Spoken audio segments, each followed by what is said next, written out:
American hero who put his life on the line in service to his nation, and certainly a giant here in the Senate, and just genuinely a really good man. As we reflect on the passing of a true lifelong public servant, I wanted to ask that we take a brief moment of silence to remember his honorable legacy.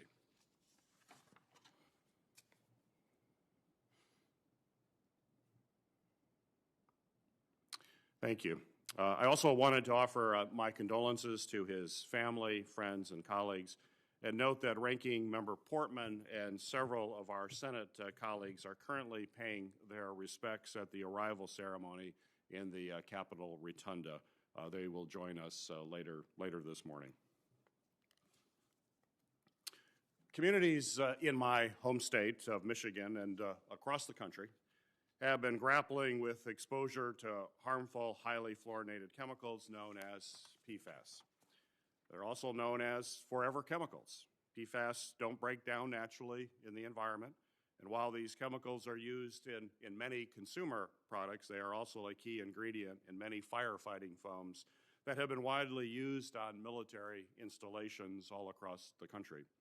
Exposure to these chemicals, whether through contact with firefighting foam or contamination found in groundwater sources, presents serious health and environmental risks to first responders, service members, their families, and communities surrounding military sites.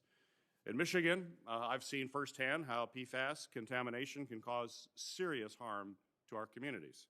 For example, the residents of Oscoda, Michigan, which is home to the former Wordsmith Air Force Base, have been exposed to harmful PFAS substances in their groundwater and waterways, including at Van Etten Lake, for many, many years. I have long pushed for the Air Force to do more to engage with the community and to address the serious contamination at Wordsmith and to prevent further harm to the people and to the environment of Oscoda. Unfortunately, Oscoda is not alone. There are contaminated sites throughout Michigan, including Camp Grayling, Selfridge Air National Guard Base, the K.I. Sawyer Air Force Base, and Alpena Regional Airport, and in states all across our country. Residents in each of these affected communities are asking us to help protect their health, their loved ones, and their water. Today, we will discuss a recent Inspector General report that found that the Department of Defense did not take sufficient action to limit this unnecessary and unacceptable exposure to PFAS. According to this report, despite having information that PFAS exposure presented concerning health and environmental risk, the Department of Defense failed to warn service members, their families, and local communities about these potential risks for 5 years, unnecessarily putting them in harm's way. The Department of Defense has also been reluctant to accept responsibility for their role in contributing to the PFAS contamination crisis and have been slow to take vital action that would help limit further exposure to these very dangerous substances. The department also lacks a comprehensive approach across all its branches to better coordinate efforts to identify areas of contamination, mitigate exposure, and clean up PFAS contamination, including from sources that go well beyond firefighting foams.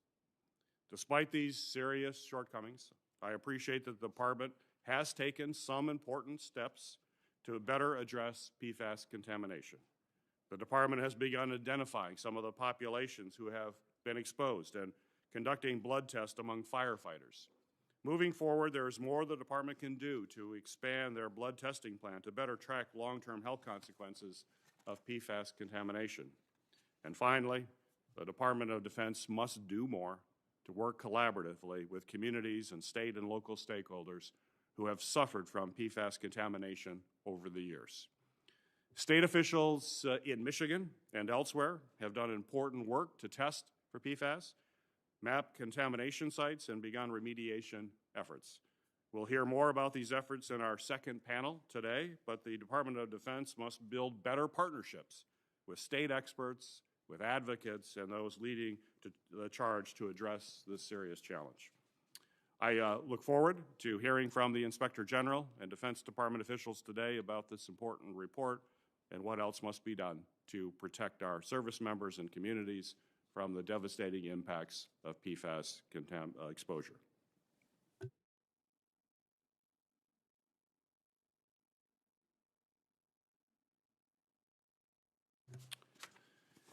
With that, it is the practice of this committee to swear in witnesses. So if you will each stand and raise your right hand, please.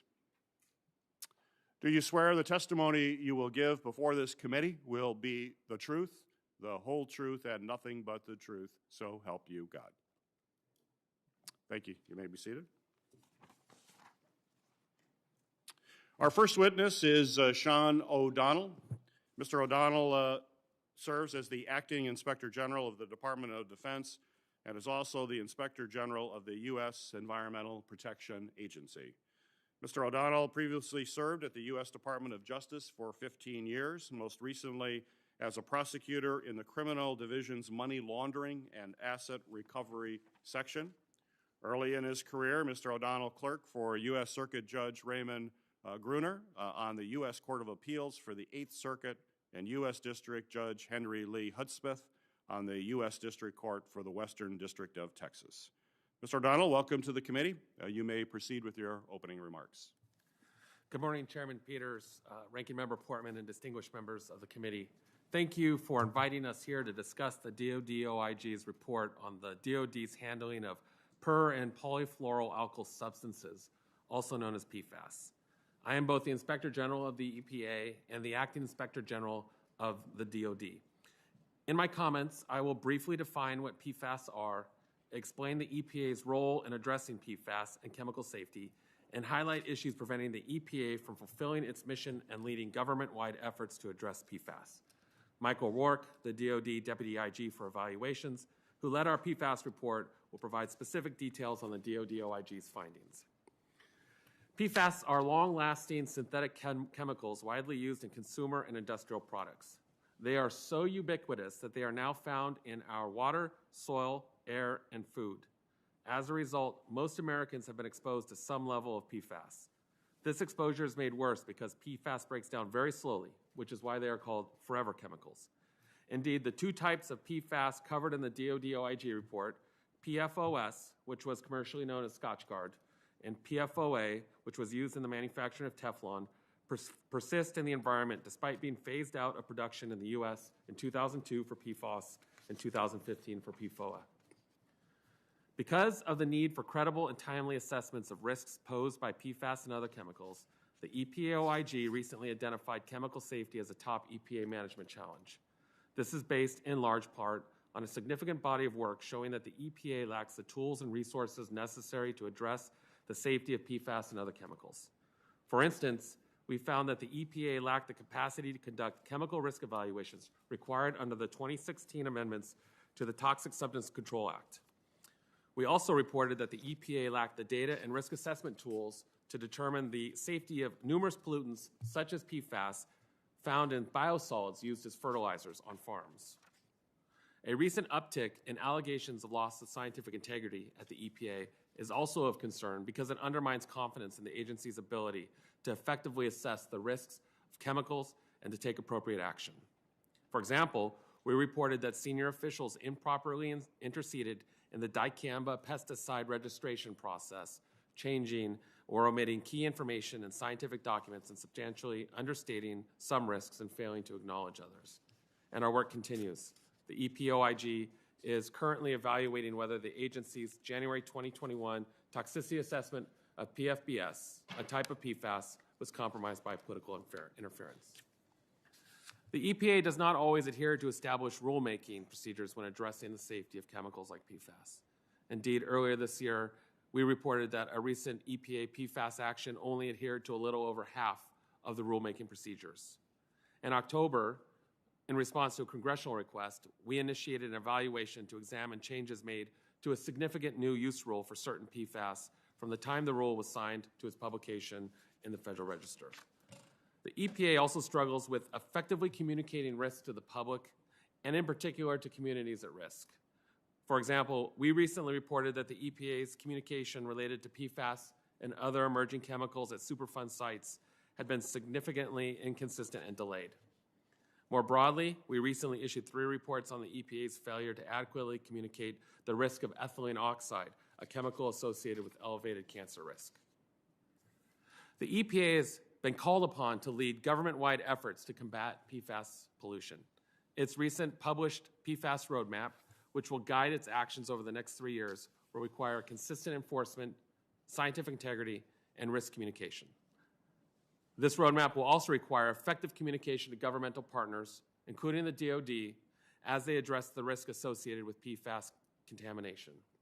We are here today, as my colleague will testify, because the EPA and the DoD did not adequately identify, mitigate, and remediate exposure to PFAS contamination. Mr. Chairman, this concludes my prepared statement. I'll be happy to answer any questions. Thank you, Mr. O'Donnell. Our next witness is Michael Rourke.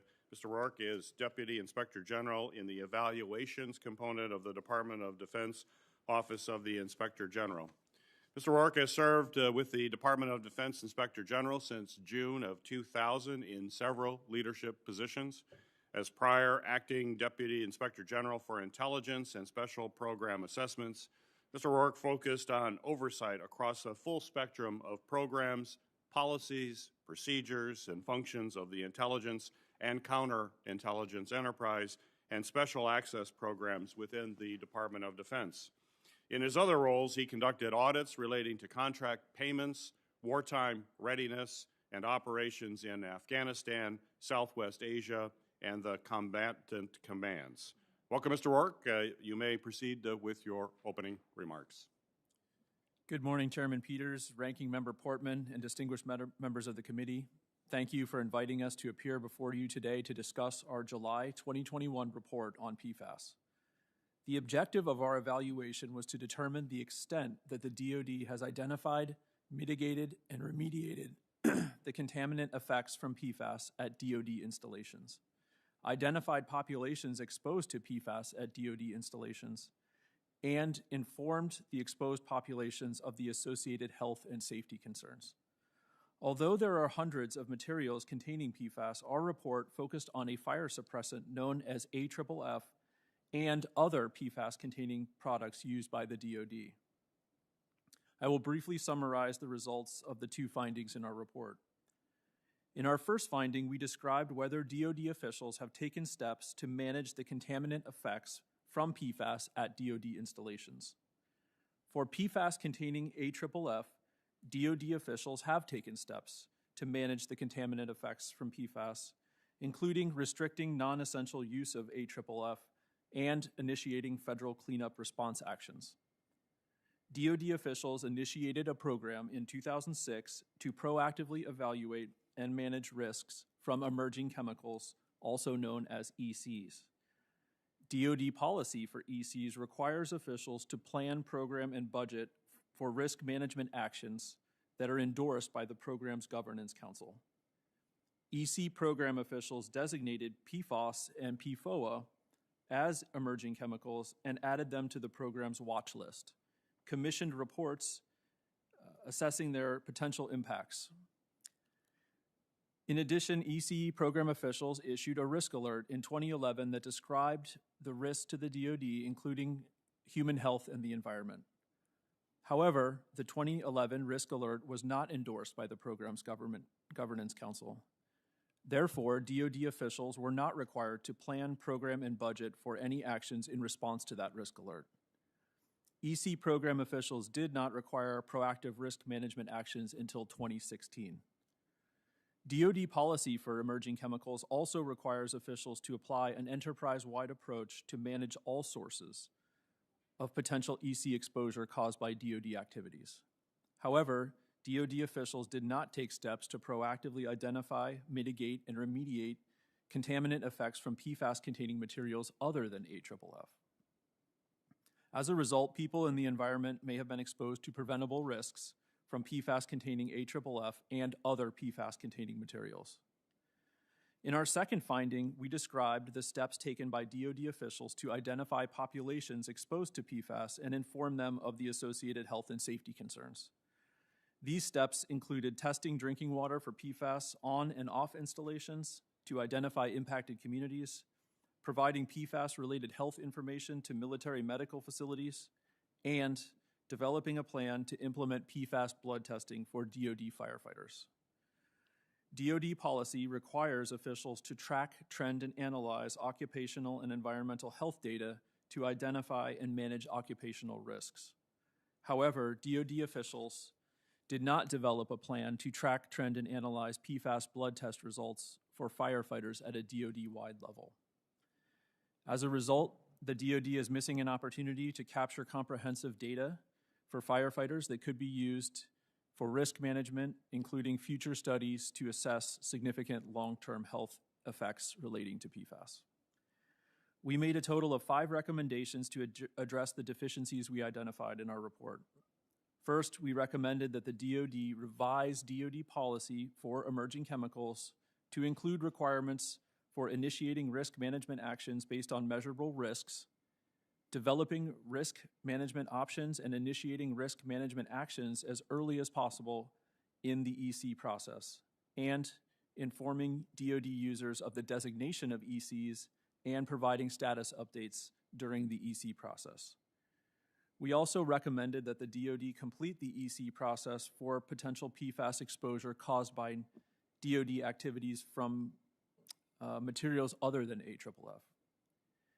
In addition, we recommended that the DoD develop a plan to track, trend, and analyze PFAS blood test results for DoD firefighters at a DoD-wide level.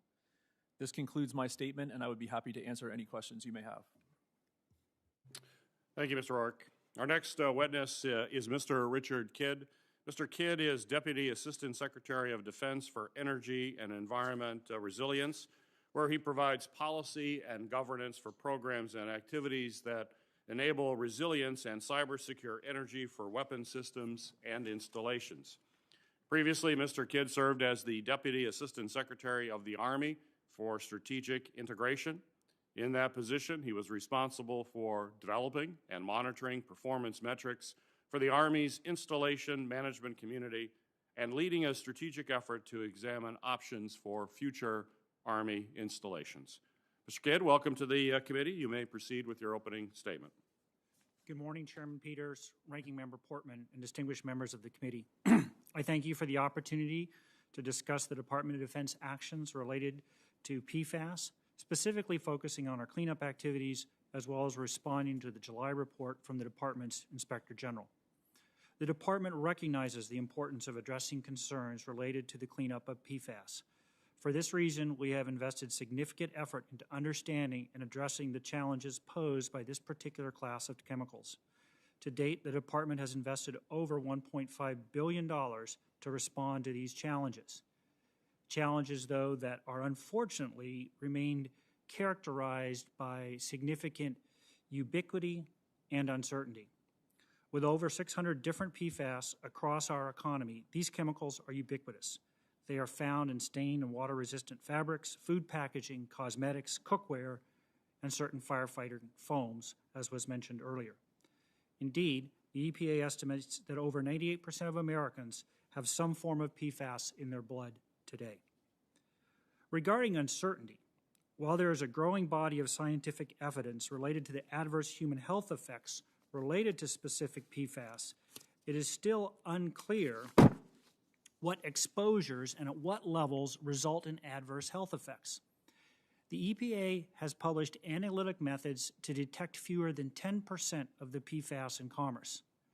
The lack of this clear set of measurable and objective health and environmental standards complicates our ability to take proactive actions. These uncertainties extend to our cleanup efforts, where physics, chemistry, and toxicology establish the realm of the possible and dictate timelines. Based on what we know today, it will take years to define the scope of our cleanup and decades before it is complete.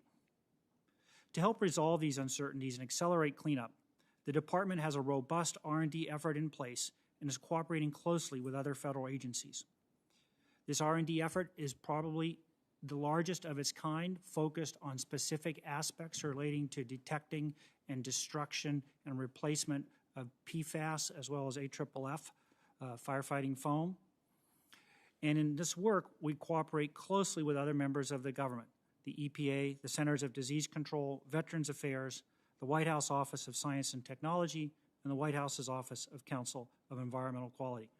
I can assure you that in this administration, there is a whole of government effort aimed at addressing the challenges of PFAS, and the department is one of and a very active player in that effort.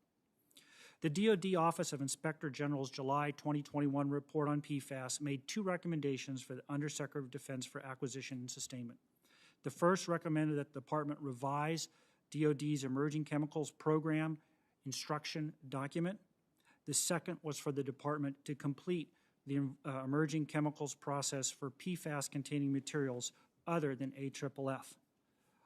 Both of those recommendations are being implemented, and they fall to myself and my office to do so. The IG report did recognize that the Department of Defense has proactively taken cleanup response actions to address PFAS from AFFF, and the timeline is clear that the department responded quickly once EPA published a health advisory level for PFAS. When it comes to cleanup, the department follows federal law, specifically the Comprehensive Environmental Response Compensation and Liability Act.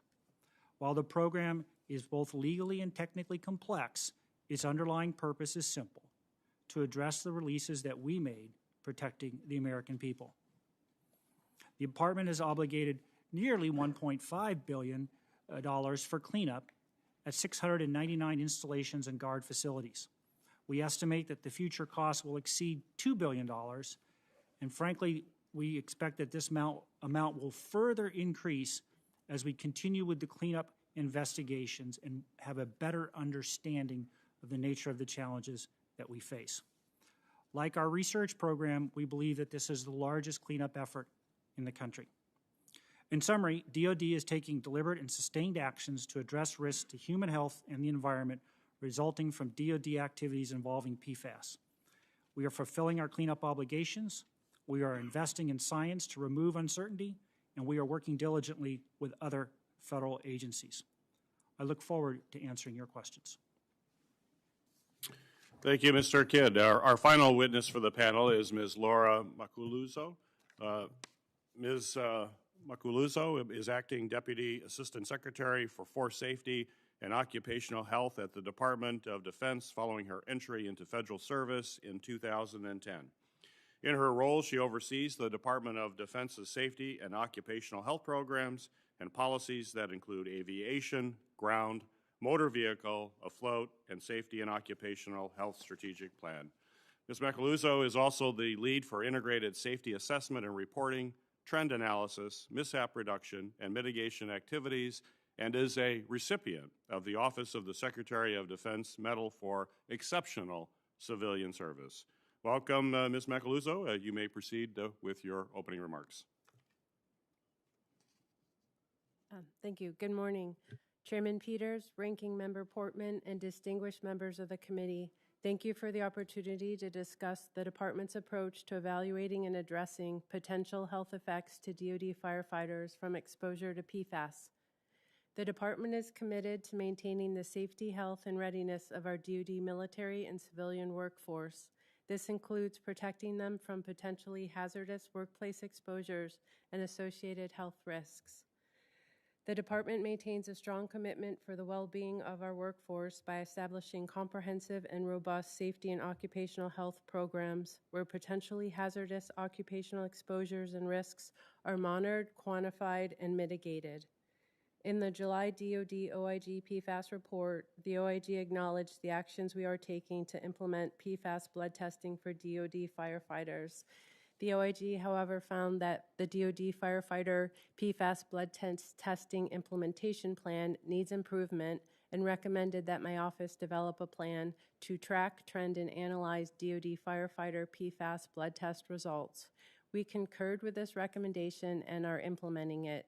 There are many steps, however, along the way to successfully managing the health risks to DoD firefighters.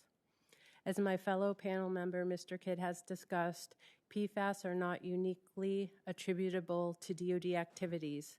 It is therefore extremely difficult to distinguish and measure DoD firefighters' exposure to PFAS within their occupational setting and to differentiate those exposures from other sources of PFAS. We are monitoring several ongoing studies to examine sources and types of PFAS exposure and the possible related health effects. The results of the scientific research on the health effects are needed before we can develop the occupational exposure limits and implement systematic workplace exposure characterization and controls based on those standards. However, in the meantime, the department is taking action where we can. We began offering PFAS blood testing to DoD firefighters in October 2020. The Navy and Marine Corps Public Health Center is tracking and trending those blood test results. The blood test results are provided to each firefighter and recorded in their occupational medical records. We provide PFAS fact sheets to the DoD firefighters and to occupational medicine practitioners. These fact sheets are based on health information from the Centers for Disease Control and the Agency for Toxic Substances and Disease Registry.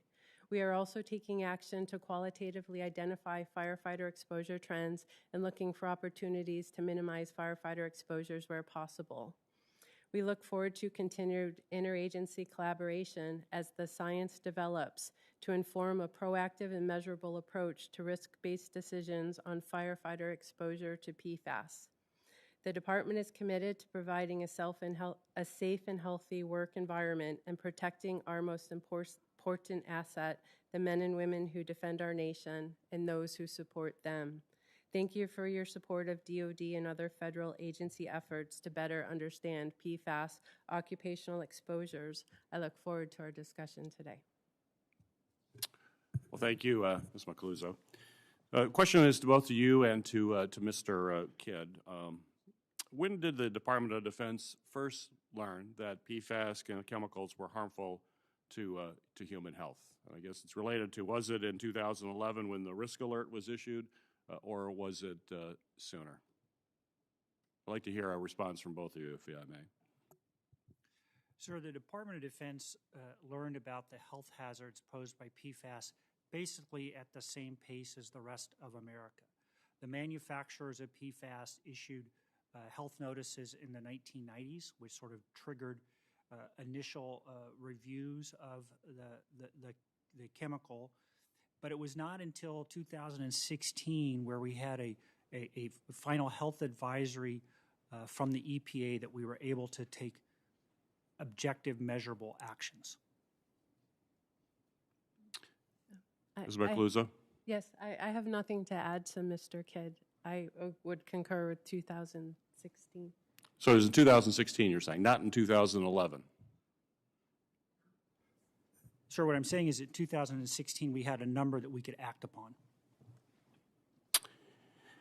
Well, there was a risk alert, as you know, issued in 2011, and while that risk alert did not come out till 2011, even though, as you mentioned, there was information earlier than that.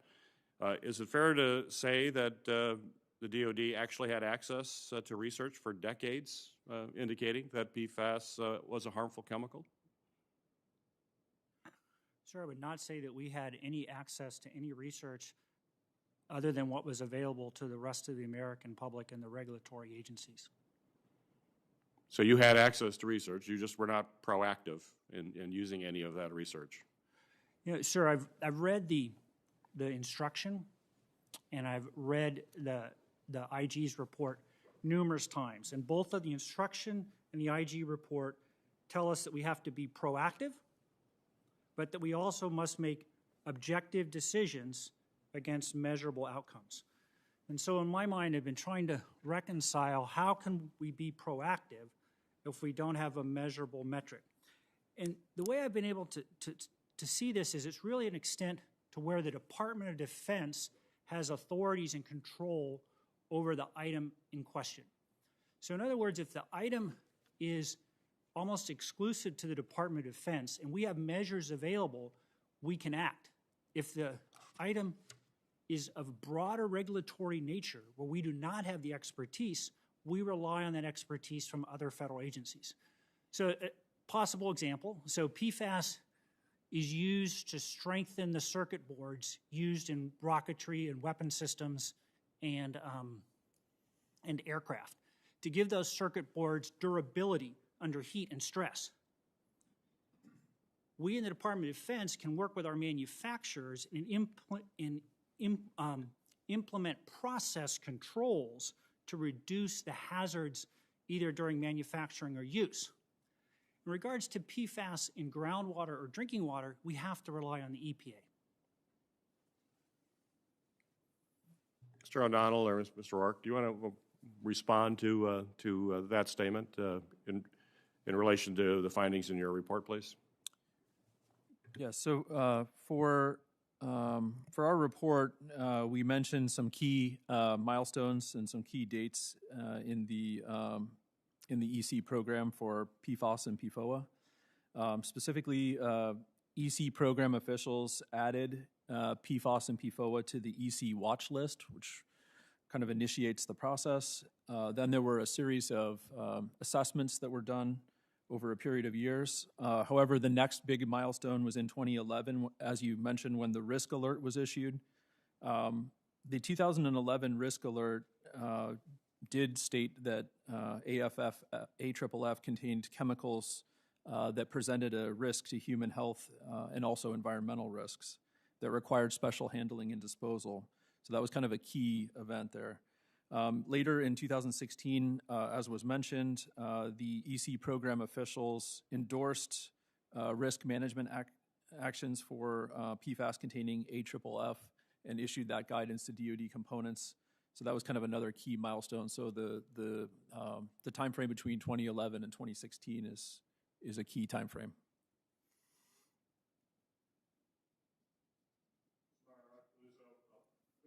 When did the DoD begin alerting service members, veterans, and their families, surrounding communities, and states about the threat of PFAS contamination? I will have to take that question for the record. Okay, very well.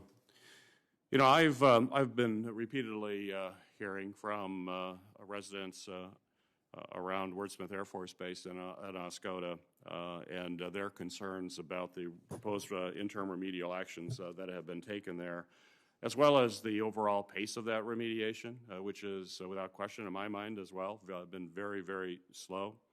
And it's a source of considerable frustration with the residents of that area.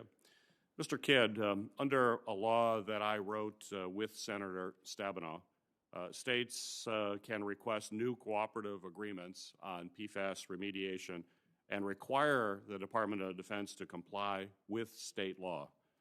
However, the DoD has so far resisted Michigan's efforts to invoke this provision. Could you explain to this committee the DoD's unwillingness to adopt groundwater criteria established by the state of Michigan for determining the level of contamination? Senator, I'm familiar with a letter that we've received from the governor in the state of Michigan.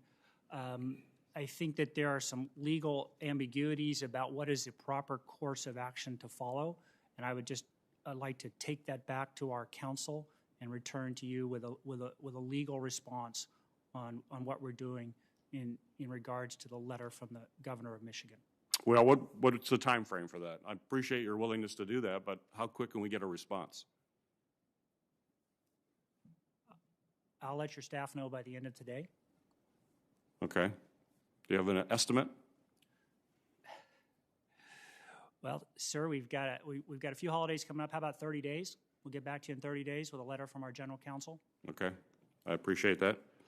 What is the, Mr. Kidd, what is the Department of Defense doing to work with the state of Michigan to ensure adequate testing and sampling of PFAS plumes that are entering locations like Clark's Marsh and Venetian Lake? Sir, thanks for that question. So Wordsmith is an interesting case, and it's one that I've studied at length and have met with your House delegates from the state of Michigan and met with activists from the community and trying to study what's occurring at Wordsmith. So the Air Force has spent over $40 million and has 7 interim response measures either in place or under construction right now. And those are the most of any installation out there in America. So we are, and some of those interim response measures include additional testing wells, barriers, and soil removal. In preparing for this hearing, I went to and got a newspaper article from, see if I get the pronunciation correctly. And I'm sure you'll, Lasco County, is that correct? Lasco County News? Lascota. Yeah, Lascota County News. So in there was the Restoration Advisory Board meeting for Wordsmith was held at the end of November. It's a quite lengthy article. And if I would, I just quote from one member of the community, which I think highlights both the challenges and the advancements that have been made at Wordsmith. So one of the community members, in referring to all the new work that the Air Force has done over the last 6 months, says, "I'm serious, this is great stuff. This is great stuff that should have been done years ago. I really appreciate the fact that you guys, the Air Force, have taken the initiative and ordered it to get done." So I think that statement from the community members is indicating that, we have learned from the delays in the past. We have a better process in place in Wordsmith. It's my job in the department to learn from Wordsmith what's both good and bad and propagate that across to the other installations so that we are acting faster, that we are more transparent with our communities, we are sharing information, and we are moving those interim response measures up earlier into the CERCLA process. Well, certainly it's good to hear that comment, and I know that there has been progress made. There's no question about that, although I still hear from community members that there is not adequate communication that's going on between the Air Force. But one question that is, I think is very important is how will the Department of Defense ensure that the testing is actually thorough enough to capture the entire range of PFAS contamination that we're seeing in that area? How can we assure the people of that community? So as I said in my remarks, there's significant uncertainty, and this is one of the areas where uncertainty exists. So as others have indicated, there's over 600 different PFAS in commerce today used in America, and over 4,000 different chemicals at least.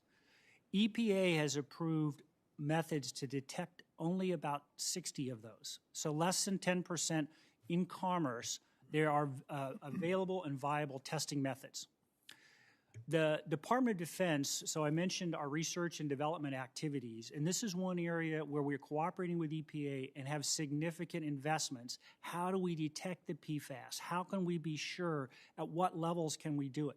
So in August, EPA announced a project, the results of work that they had done with our team, and we went from 20 to 60. So we tripled the number of PFAS that we could detect only this summer.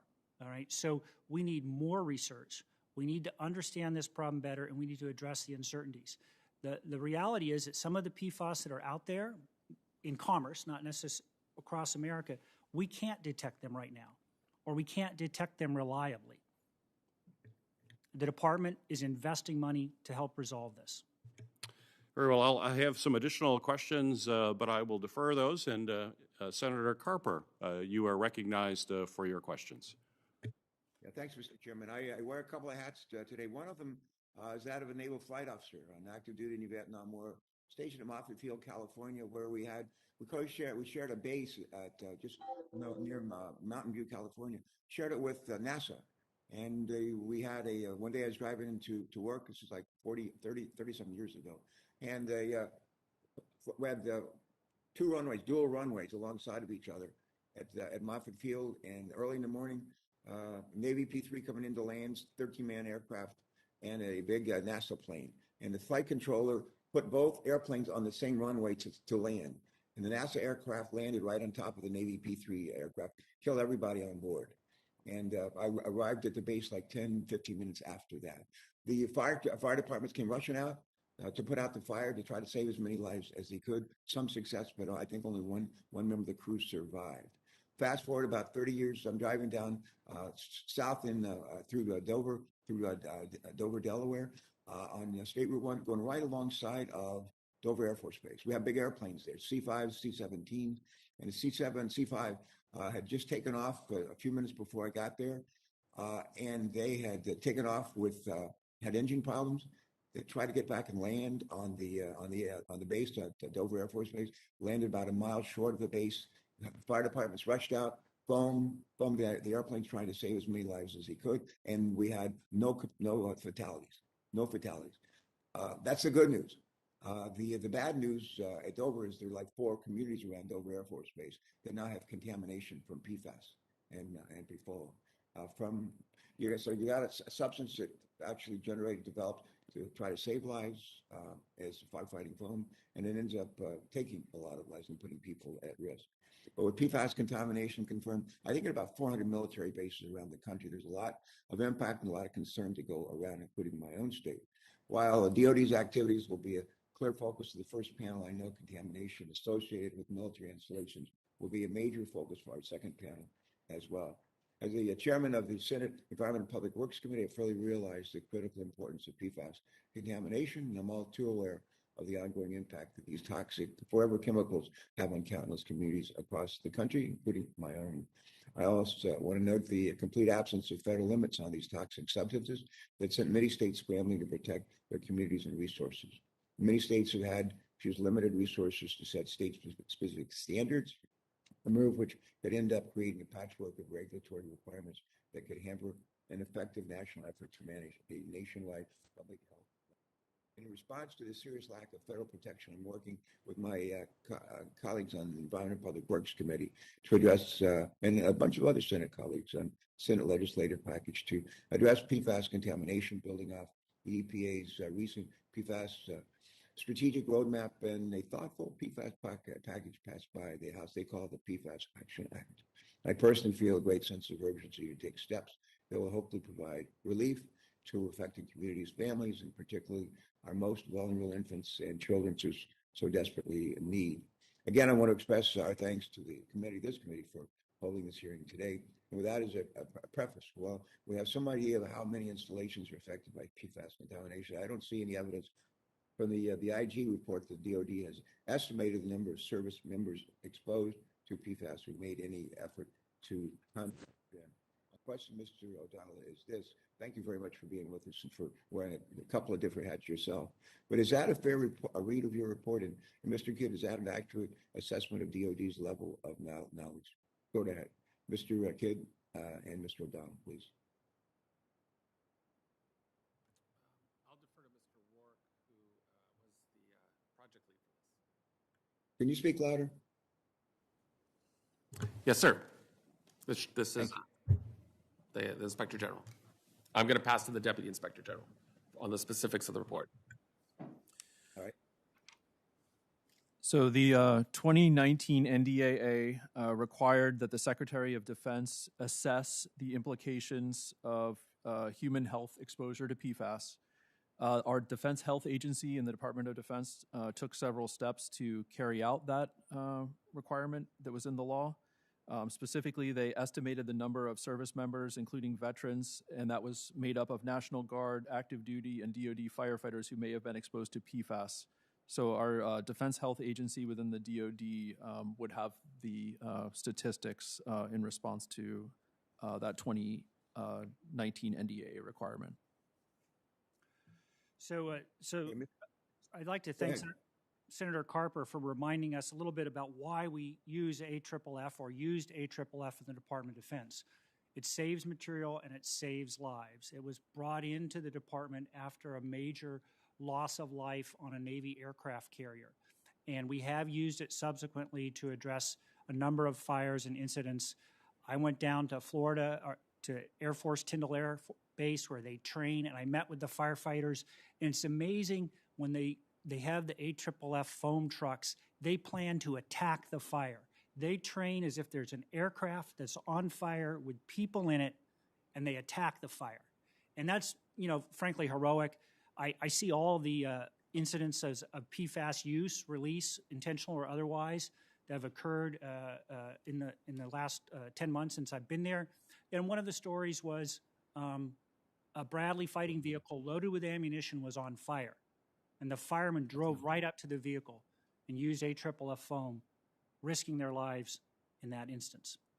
That said, I've also seen reports where we have accidentally released AFFF and caused caused the need for cleanup. In regards to cleanup, right now we are tracking 699 sites where there's been potential PFAS use or exposure. Those, all 699 are in the CERCLA process, so that's reviewing them. We've completed the initial phase of that process on 190 installations. Of those 190 installations, 75 were found to have no evidence of PFAS use, so they have been put to a side. And the others are moving into the next step of the CERCLA process, which will allow better definition of the problem and also allow for some of those interim response activities that we talked about earlier. We will complete the first phase of the CERCLA process, barring anything unforeseen, on all the Department of Defense installations by the end of '23, and then we will continue to move those through. As we complete that first phase, that will inform our budget requests that we will take to our authorizers and appropriators. Thanks for that response. Mr. Chairman, my time has expired. I'd like to have, if I could, 20 seconds to just ask a question for the record, and that question would be to ask of Secretary Kidd, please share with us the immediate challenges that the department faces in establishing an enterprise-wide risk management strategy for addressing PFAS contamination, and additionally, are there actions that Congress could take that would assist DOD with establishing such an approach? Thank you. Thank you all for being with us. Thank you for your work on this. Mr. Chairman, our committee, EPW committee, looks forward to working with you hand in glove and with HSCAG. Thank you. Thank you, Senator Carper. Senator Hessen, you are recognized for your questions. Well, thank you, Mr. Chair, and I want to thank you and the ranking member for holding this really important hearing. I want to thank our witnesses from the Department of Defense and the Inspector General. And I want to thank the witnesses, too, who are here for the second panel representing state government and advocate perspectives, particularly Andrea Amico, who is really a committed voice for her community and New Hampshire, and who will be appearing before this committee for the second time. I do have three questions, I think, for the first panel, and I'm going to start with a question to you, Mr. Kidd. It's vital that communities have confidence that when the Defense Department identifies emerging contaminants, that the department reacts quickly to protect the health of those in exposed communities. One of the concerning findings in the Inspector General report is that the Defense Department's Emerging Contaminants Program put 2 PFAS chemicals on a watch list in 2011, but no additional action was taken at that time. Mr. Kidd, what changes would you make to ensure that this type of needless and harmful delay doesn't occur again? So, Senator, thank you for your question. So the Emerging Chemicals Program, I have actually one thing that I think the IG should have said in their report is that we need to take actions to strengthen it and make it more robust. So it has a governance body called the Emerging Chemicals of Concern Governance Council. The last time it met was 2016. Right. So we are on track to meet in March, and I'm going to make it a priority. I'm going to make it an annual event. So we're not going to wait 5 years between meetings. We're going to make it an annual event. We're going to strengthen the muscle movement in the department in terms of looking at the chemicals, getting the reports, and bringing it to that body for decision.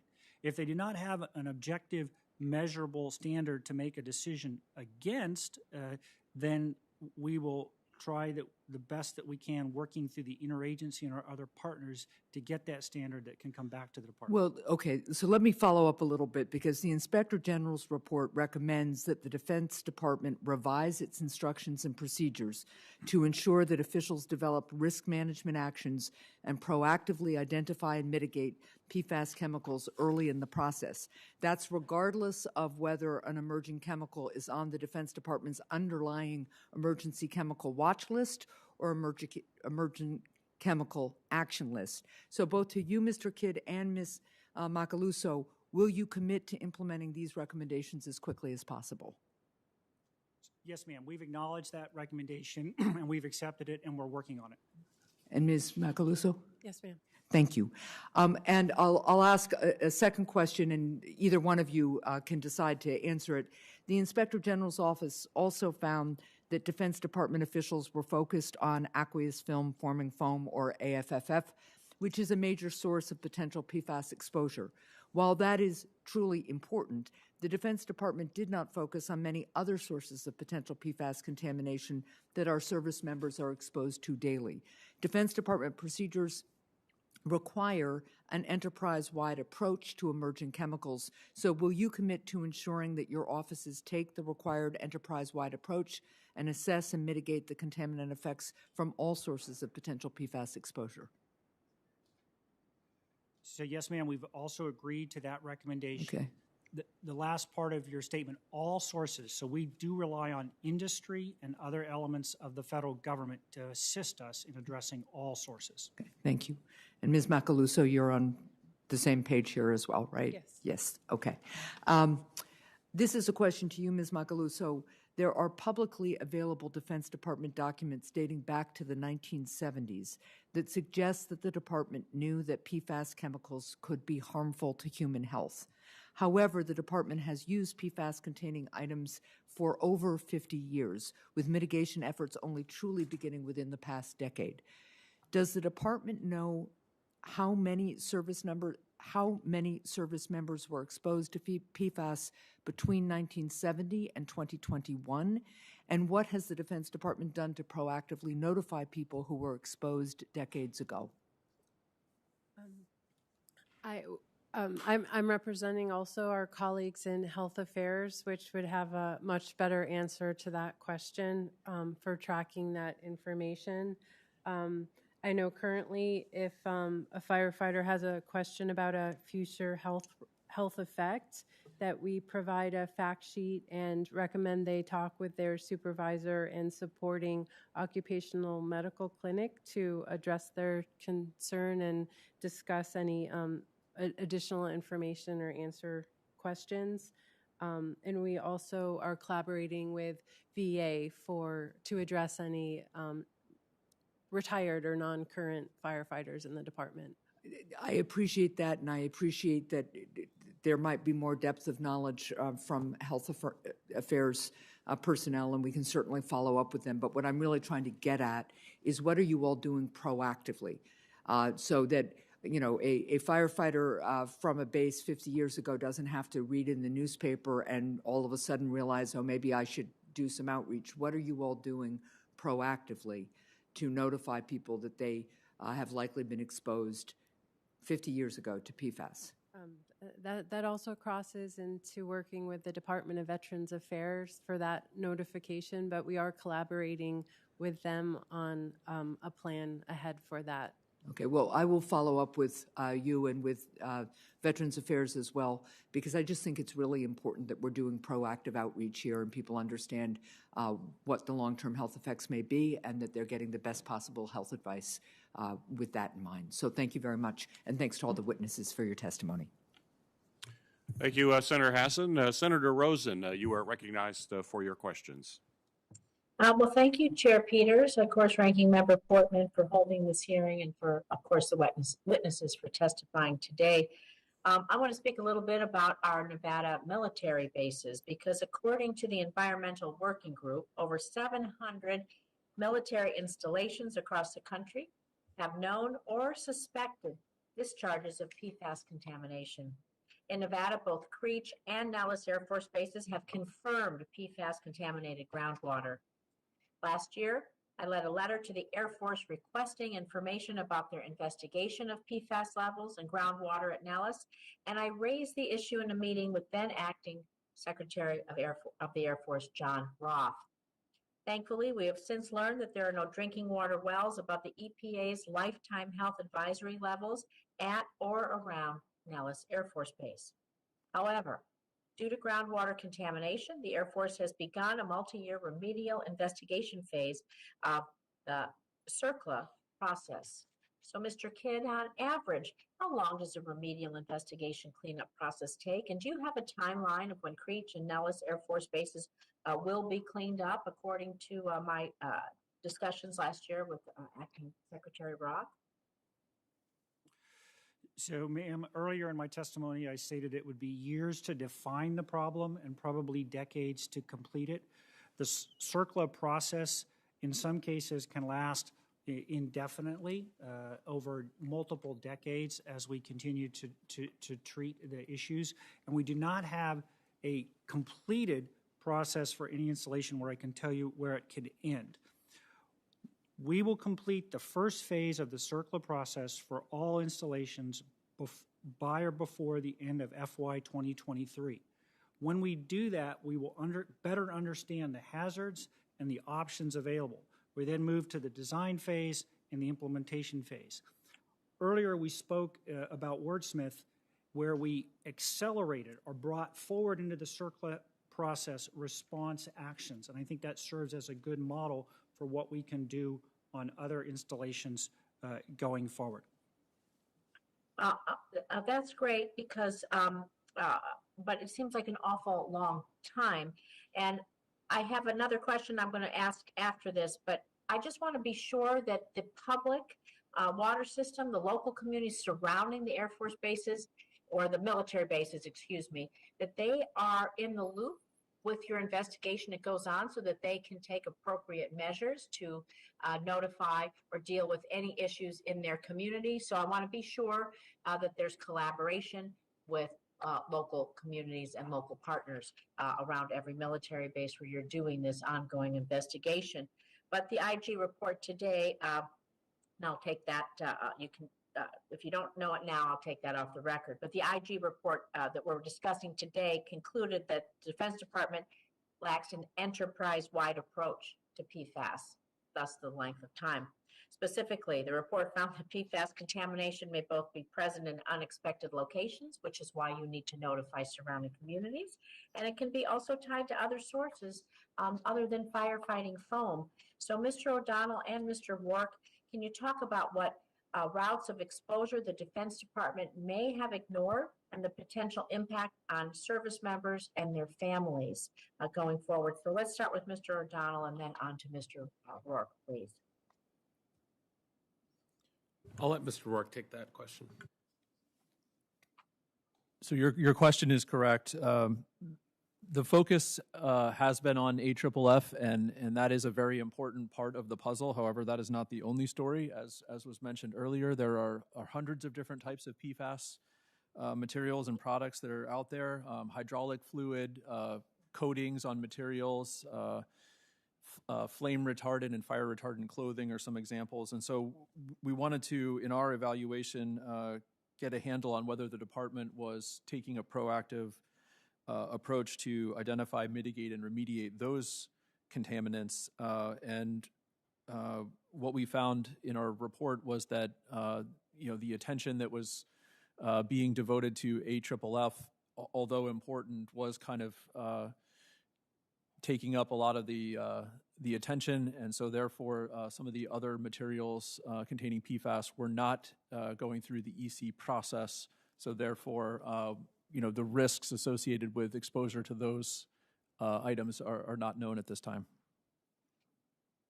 Well, I would be looking forward to more reporting and more disclosure, and that's really what I want to talk about next is PFAS testing and disclosure, because currently the Defense Department is not required to inform the public water system or the local communities surrounding an installation that PFAS tests are underway, or even disclose the results of the testing. Since PFAS exposure or ingestion can lead to adverse effects on reproductive and developmental health, increased risks of cancer, the public should know if they've been exposed to or they're consuming PFAS contaminated water. That's why I introduced the Military PFAS Testing Disclosure Act, bipartisan legislation that would require DoD to publicly disclose the results of any PFAS testing conducted on military installations, as I alluded to. Additionally, prior to conducting PFAS testing, DoD would be required to provide notice to the managers of the public water systems serving the areas located immediately adjacent to the military installation. I'm proud to say that my bills have been included in this year's NDAA and hopefully will soon be law. So to Mr. O'Donnell and then Mr. Rourke, do you agree that the defense communities around our military installations deserve to know whether toxic PFAS chemicals may be threatening their drinking water supplies? Thank you, Senator. I think at both the EPA OIG and the DoD OIG, we have noted that an essential part of meeting and protecting human health and the environment is communicating risks to affected communities. and communicating in a prompt and effective manner. And frankly, especially over at the EPA OIG, we've seen that that form of communication has been inconsistent and slow, such that communities are often surprised to find out that their neighborhood sites have significant pollution with PFAS. I see, Mr. Chairman, my time's expired. This is a very serious issue. Communities need to know. Service members, current veterans need to know. We need to be sure that we speed up that notification. And I look forward to submitting the rest of my questions for the record and continuing this conversation. Thank you. Thank you, Senator Rosen. Ranking Member Portman, you're recognized for your questions. Thank you, Chairman Peters, and I'm sorry I wasn't able to participate earlier to hear the entire testimony, although my staff was here and we'll get it all. I was at the ceremony preceding the lying in state for Senator Dole. But I'm very interested in following up on Senator Rosen's question. We're proud of what we do in Ohio, and we'll hear more about that in the second panel because we'll have a representative from Ohio, but there's a comprehensive plan there to educate and inform communities about PFAS and the potential issues. I'm pleased with that level of communication and outreach. I'm not as pleased with what we're doing at the federal level. I think we should be sharing data, testing results, other information, be more transparent. It's important that we educate and communicate with the public. So to Inspector General O'Donnell and Inspector General Rourke from DOD and EPA, respectively, let me follow up a little bit on that and talk about what we can do better. What ways can your respective agencies improve their communication to states and communities about PFAS, and particularly as research continues to evolve about these PFAS chemicals and their impact on health outcomes, which I hope will be forthcoming here in the next few years. One of my frustrations is understanding there are 4,700 chemicals involved, roughly. It's not easy, but we need to get better scientific data about what the impact is. But how can we ensure that there's an accurate and timely information sharing with the public? And maybe we'll start with you, Mr. O'Donnell. Thanks, Senator. As I had just said, an important part of protecting human health and the environment is, of course, informing communities of the risks that they face and the pollution in their community and nearby water sources, food sources. We have at EPA OIG a growing and robust body of work on the EPA's success or lack thereof when it comes to communicating that risk. What we have found, and this is in particular with respect to PFAS, is that the states are far ahead of the EPA when it comes to addressing chemical safety and risk from those chemicals.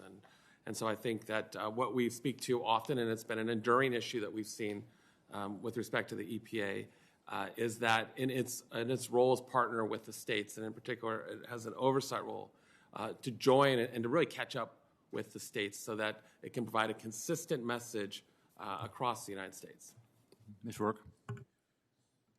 In our report, we mention some of the communication and coordination activities that are ongoing, but we also highlight some areas for improvement. And so in terms of the areas for communication and coordination that are ongoing, there are really four main areas which we discuss in our report. The first was drinking water testing.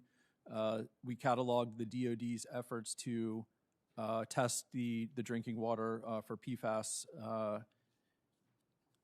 across the different communities that are impacted. Second, we took a look at the notifications to impacted populations. For example, at Camp Grayling in Michigan, we discussed with them some of their strategies that they've used, such as town hall meetings with the community to discuss the test results for the groundwater. Also, Camp Grayling officials also talked to us quite a bit about posting information on the state of Michigan's PFAS response team website, just so that the public would have access to that information.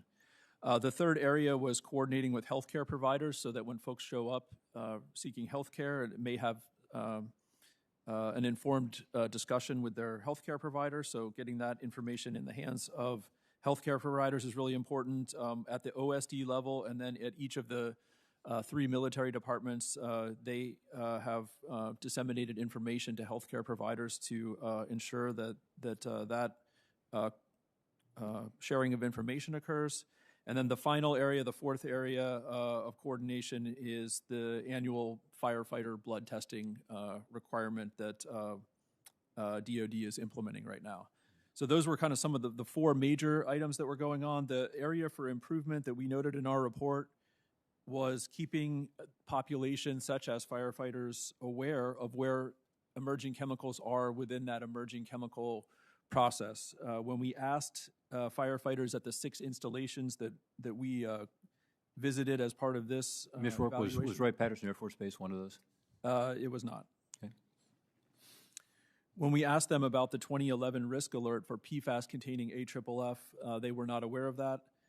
In addition, when we asked them about were they aware of exposure risks regarding materials other than AFFF, they were not aware of that either, which kind of indicated to us that the information may not be getting down to some of the users of emerging chemicals. Well, let's turn to DOD then quickly to talk about this. So you've identified as IG some shortcomings, and as I said earlier, some of it is because there's a lack of good research that's being done so far. It's not definitive in the case of some of these chemicals, which we need to accelerate. But to Mr. Kidd and Ms. Makuluzo, talk about how do you measure the effectiveness of your communications to service members, their families, the surrounding communities. I think of Wright-Patterson Air Force Base and the surrounding community in Dayton. There's been a frustration there about information sharing. And are you feeling like you are communicating the latest developments, the latest research in an appropriate way to the military and to the public who are understandably concerned about PFAS? Senator, I believe that we are improving in our communications effort, and we have a ways to go. So as part of the creating a holistic enterprise response, then Secretary Mark Esper created a PFAS task force inside the Pentagon, gave us 3 lines of effort: find alternatives to AFFF, honor our cleanup obligations, and track public health. When I briefed that program to this administration asking for its reauthorization, it was obviously reauthorized, and Deputy Secretary Hicks said, and you must improve communication and transparency. So that was a charge from Deputy Secretary Hicks that we are embarking on. We have a ways to go. I have personally met with a number of the folks that are going to be on the second panel later this morning, and we have identified a range of activities that we'd like to do starting in 22 once we get a budget, some new starts in terms of improving our training. So unfortunately, in some of the budget cuts of recent years, the training programs for our Restoration Advisory Board, our Restoration Advisory Committees was reduced. We have a best practice guide that is good, but 10 years old. I would like to go back and revisit the training we provide to our installations in terms of public outreach. I'd also like to go back and update our best practices guide so that we can get better outcomes in terms of community engagement. Well, my time is expiring, but I hope as a result of this hearing that you will do that. Not just that you'd like to do it, but let's make it happen. And again, we need to have the research catch up as well to be able to provide more accurate and relevant information to stakeholders. Thank you, Mr. Chairman. Thank you, Ranking Member Portman. Senator Ossoff, you are recognized for your questions. Thank you, Mr. Chairman, and thank you to our panel for joining us today. Thank you for your service to the country. Mr. Kidd, my first question is for you. As has been noted, the IG report that's the center of today's hearing found that DOD has failed to proactively mitigate contaminant effects of PFAS, resulting in preventable harm. Georgia is home to 4 military installations that the Environmental Working Group has identified as confirmed PFAS contamination sites, including Dobbins Air Reserve Base in Marietta, Georgia, Robins Air Force Base near Macon, Moody Air Force Base near Valdosta, and the Savannah Airport, which is home to Savannah Air National Guard Base. My question for you, Mr. Kidd, is will you commit to use every resource at your disposal and to bring to the best of your ability the full power and resources of the Department of Defense to the necessary effort to remediate contamination wherever possible, to fully assess the health impacts on these military communities and the broader communities surrounding these military communities in Marietta, Georgia, and Macon and Valdosta and Savannah?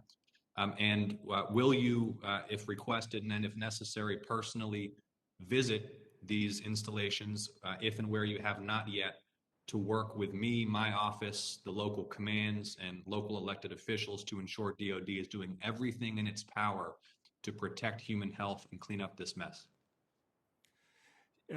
Senator, having spent many years in Georgia, when I was a young man in the Army, I would welcome a trip back. And so, yes, I would be happy to work with you and your office on all things related to the installations in Georgia. And we will take as a due out to provide you a report on where in the CERCLA cleanup process the installations are in Georgia. In terms of commitments, I commit to following the federal law, CERCLA, and the department will move out expeditiously and with intent and focus in meeting our obligations under that law. Thank you, Mr. Kidd. And I want to ask you about some of these suspected PFAS contamination sites, according to the Environmental Working Group.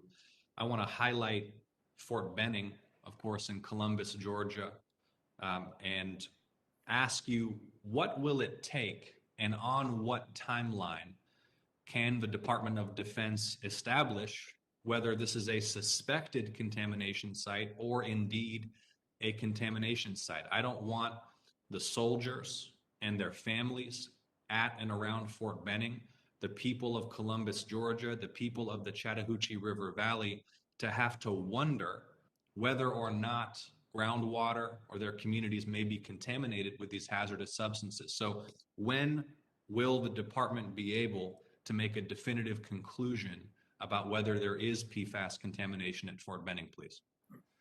So, Senator, I met with the representatives from EWG. We don't use the terminology suspected. We have 699 installations where there could have been PFAS use. Those installations, every one of them is in the CERCLA process.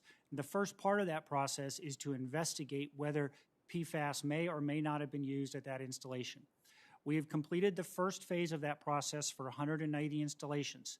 75 of them, there was no record of PFAS being on the installation, or I shouldn't say PFAS, AFFF being on the installation or used. So those 75 have basically, the investigation process has stopped. The other ones are continuing forward. We are in a multi-year effort to define the nature, the engineering, the physical, the chemical nature of whatever AFFF residue may be found on those installations. I believe that Fort Benning is part of the CERCLA process, but I will give you, as I said earlier, we will give you a definitive report of where every installation in Georgia is in the process. So when can we expect, first of all, to receive that report? And can you not give me a date by which the Environmental Working Group and the Department of Defense can conclude whether or not there is such contamination at Fort Benning? So we collaborate with the Environmental Working Group, but we are not under an obligation to reach an agreement with an advocacy organization. We have shared our sites with them, and they have shared their sites with us, and we are working through the list in accordance with federal law. Okay, Mr. Kidd, I'm looking at a map produced by the Environmental Working Group that maps military installations with confirmed or suspected PFAS discharge or contamination. And Fort Benning is explicitly listed as having, and I quote, suspected PFAS contamination. Do you dispute that characterization? Sure, I don't necessarily dispute it. I'm just saying that Fort Benning, all the installations in the military have been reviewed, and we are applying the CERCLA process. We apply federal law to federal installations. We do not follow advocacy processes. We follow the processes that you, Congress, have given us. And what additional authorities could Congress grant you, Mr. Kidd, in order to accelerate the timeline under which you could confirm or not the Environmental Working Group's assessment that there is a suspicion of PFAS contamination at Fort Benning? Sir, I will be happy to confirm the assessment of whether there is PFAS at Fort Benning. I'm under no obligation to confirm the Environmental Working Group's findings. My question for you is, when will you be able to confirm whether there is PFAS at Fort Benning? I will be able to tell you if Fort Benning is part of the CERCLA process by the end of today. And is that the same as confirming whether there is PFAS at Fort Benning, or is that confirming whether they're part of a process? Sir, that is to confirm that they are part of the process. In my early remarks, I discussed the uncertainties and the challenges that we face in the physical, chemical, and toxicological realm. We will have to go to Fort Benning and determine if AFFF was ever on the installation. Having jumped out of a lot of airplanes at Fort Benning, I can tell you for sure that they have foam fire trucks on the runway when the paratroopers take off. So I would suspect that yes, AFFF has been at Fort Benning, and we can tell you where we are in the process and when we will complete the steps in the process to help define the problem. Well, Mr. Kidd, I'm grateful for your service in the Army and now your service in the civilian capacity, and I'll be inviting you to join me for a return to Columbus, Georgia in short order so that we can get clarity on what risks there may be to the soldiers and their families on the installation. Thank you again for your responses, and Mr. Chairman, I yield back. Thank you, Senator Ossoff. Senator Padilla, you are recognized for your questions. Thank you, Mr. Chairman. I want to start by thanking you for this opportunity today to hear from the department directly, because it's critical. You heard this from all my colleagues.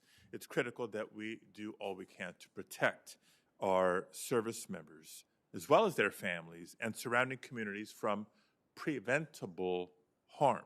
I think that's been established here today. We need to continue working with the Department of Defense to craft real solutions and clean up PFAS sooner rather than later. See, we've long known that military heavy use of PFAS-based firefighting foam has impacted service members and nearby communities. I may sound like a broken record at this point, but I'm outraged every time I hear the stories of service members in my state who unknowingly raised their families near PFAS-contaminated bases and had no idea of the danger until their kids started getting sick. The sheer number of these painful stories leave no doubt about the Department of Defense's responsibility for this issue. But what the Inspector General report gave us is the proof. The Department of Defense knew for at least 5 years that PFAS posed a concern to human health before they took steps to protect service members from those toxic chemicals. The report confirms the department knew about the harms of these chemicals but failed to actually notify service members for years. That is unacceptable. My first question is this, and I know that others have asked it, but Mr. Rourke, when exactly did the Defense Department first learn that PFAS were emerging chemicals of concern that would impact drinking water in military communities? Was it 2011, 2006, or earlier? And I'm not asking, let me be precise, I'm not asking when the public knew. When did the department know?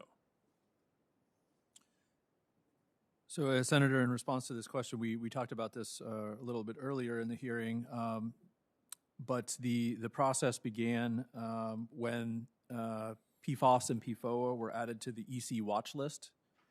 Then after that, there were a series of assessments that were done in the 2018-2019 range, and that led up to the risk alert being issued in 2011, which described the risk to human health and the environment.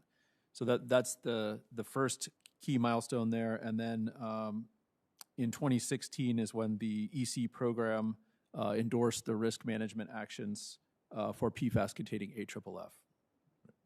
Well, I think there's overlapping timelines, one of dangers and risk of these chemicals, one of presence, use of chemicals, and one could logically assume that danger could have started back in the 70s and knowledge of it back in the 70s, but we'll continue that conversation. My next question is for Mr. O'Donnell. The Inspector General report says the Defense Department issued a risk alert in 2011, but failed to take action until 2016. Why did the department wait 5 years to take action? So I can take that question. So in our report, we attributed the cause to some deficiencies in DoD policy, the DoD instruction for emerging chemicals. And specifically, we made 2 recommendations in this regard that would strengthen the process to help initiate risk management actions based on measurable risks, and also to develop risk management options and then initiate risk management actions as soon as possible or as early as possible in the EC process. And as a result, our colleagues in the Assistant Secretary of Defense for Sustainment did agree to those recommendations, and I think Mr. Kidd testified earlier that they're in the process of implementing those recommendations to improve that policy. So 5 years was the quickest we could have acted. That's a question. Well, our report does criticize the department for not taking action earlier. And so I think we've kind of gone through that today, discussing some of the steps that did occur and some of the warning signs that were in place. And we did hear instances of officials telling us that they were relying on regulatory agencies to provide information.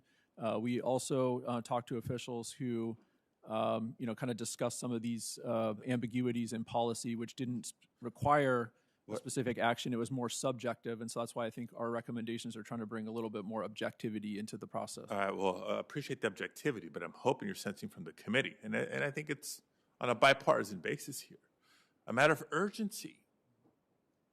Urgency. I'll make a note of one of the measures as Congress has acted, including my Clean Water for Military Families Act that seeks to provide funding for the completion of testing, assessment, but actual cleanup in a way that's done sooner rather than later. I think 30 years is way too long. Maybe I can ask Mr. Kidd this, what's necessary to get this done faster? Have this cleanup be done in a matter of 10 years or less, not 30 years or more? What would it take? So, sir, first, a couple of things. So to answer your question directly, I'm not sure. As I said earlier, we are dealing with unknowns and uncertainties about how to detect PFAS, how to properly collect or dispose of it. The Department of Defense has the largest research effort in the federal government aimed at detecting and destroying PFAS. We are optimistic that we will help to change some of the parameters around the science and the engineering. But right now, we basically only have one technology to treat PFAS, which is granulated activated carbon filters. That is the current technology. If we can find other technologies, that will change the timeline. We're in extensive discussion with our authorizing and appropriating committees. They've been very generous in giving us additional research funds to accelerate these efforts.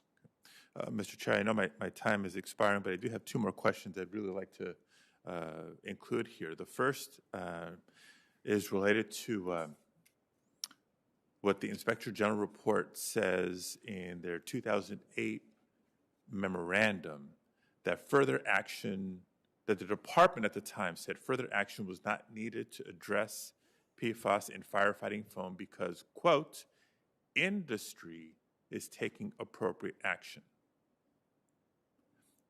First, this seems to suggest that the Department of Defense knew as early as 2008 that PFAS was harmful. And second, we know now that what industry was doing at the time was replacing PFOS with PFBS, which is also toxic.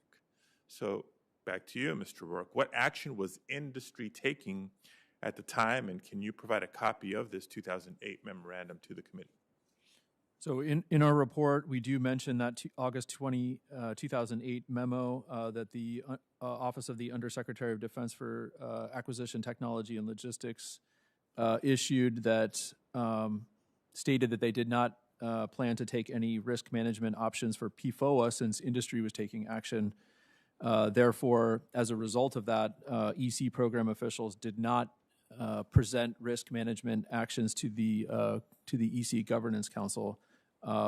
The Undersecretary of Defense for AT&L doesn't exist anymore, but I think Mr. Kidd represents the predecessor organization to that, And so I think he'd have to comment on that piece. Nate. So actually, industry started to express concerns about these chemicals in the 1990s. And the presumption of the country at the time was that industry would voluntarily fix and by replacing or removing PFAS in AFFF foam. And we followed the lead of industry and our regulatory agencies as the concentrations and as the composition was changed and the concentrations were reduced of PFAS in the AFFF foams. AFFF. So you follow the lead of industry, and you defer to industry, the health and safety of service members and their families and surrounding communities? Or is that the federal government's responsibility? That was the accepted practice at the time for this chemical as articulated by the regulatory agencies. Look, I hear responses, and as I mentioned at the beginning, in addition to information objectivity, what we're trying to make clear here is our sense of urgency.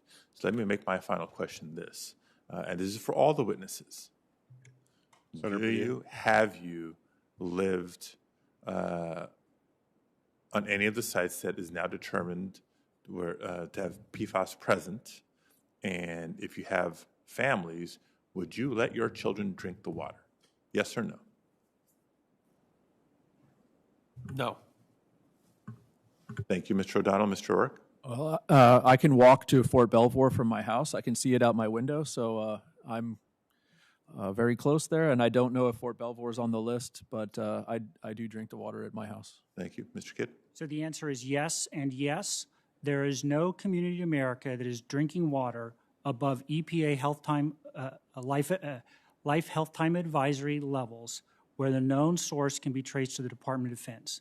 We surveyed over 500 drinking water systems on and off installations and took immediate action to address any PFAS that was above the EPA's health advisory levels. Ms. Makuluzo? No, I have not lived on an installation, and I guess it would depend whether on an installation or not about the water, do my due diligence and make that decision. Thank you very much. Thank you, Mr. Chair. Thank you, Senator Padilla. Senator Scott, you're recognized for your questions. Thank you, Chairman Peters and Ranking Member Portman, for having this important hearing today. I have questions for the record regarding recent funding for PFAS. So I've got something else. Just a simple question, a couple questions I want to ask the acting IG DOD, Mr. O'Donnell. But by the way, thank you all for your testimony, and I think it's a tough issue to try to figure out the right answer. And I know each of you are trying to be as forthright as you can. So I want to thank you for that. Mr. O'Donnell, we just want to ask about the Afghanistan withdrawal, which left 13 American service members dead, many wounded, and in contrast to what the President promised, unfortunately, Americans were left behind and are still left behind. So the first question for you is, has your office started an investigation on the reckless Afghanistan withdrawal strategy and decision to pull our resources out before we ensured all American citizens are out? Senator, the Department of Defense Office Inspector General has undertaken a number of reviews with respect to the withdrawal from Afghanistan. I think chief and most noteworthy among them is the quarterly report that the Department of Defense and myself as lead Inspector General do with the Department of State OIG and the USAID OIG regarding overseas contingency operations. Our most recent quarterly report discussed, I think, in great depth what we were seeing on the ground for that last quarter, which was up through September. And then we also gave a little bit of a look back to see how we got there. Was this truly a surprise? What was the reporting that we were seeing through our OCO reports and also, Senator, in our classified reports? I expect that the next quarterly report, and these are pretty quick oversight products, will start to address some of the questions that you asked. We are looking at a number of projects related to that. I think noteworthy among those is the use of civilian airlines the planning and use of civilian airlines to evacuate personnel and Afghans, evacuees from Afghanistan. And we are also doing an independent evaluation of the drone strike in Kabul that resulted in the death of 7 children.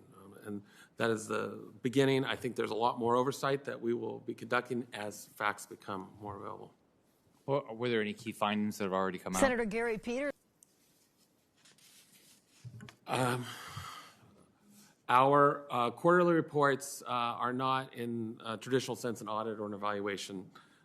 They speak to what the department, the 3 areas that are involved most heavily in overseas contingency operations are seeing. But I think if there was a theme that came through, and we see it, frankly, Senator, with Operation Inherent Resolve, is that perhaps we underestimated, I think pretty clearly, our partners' capabilities. We reported that most recently in our OIR report. I think that's sort of the immediate takeaway. All the reports that I've read so far is that we've left billions of dollars of taxpayer-funded military equipment and gear behind enemy lines. And is what you're reviewing, are you auditing that to see exactly how much was left behind and then why? Yeah, as part of the lead IG effort and the overseas contingency operations, we work with not just the other 2 OIGs, but also with SIGAR, the Special IG for Afghan Reconstruction. And so we are collaborating within our group to see who is best situated to do that. Obviously, it's difficult. No one is there on the ground.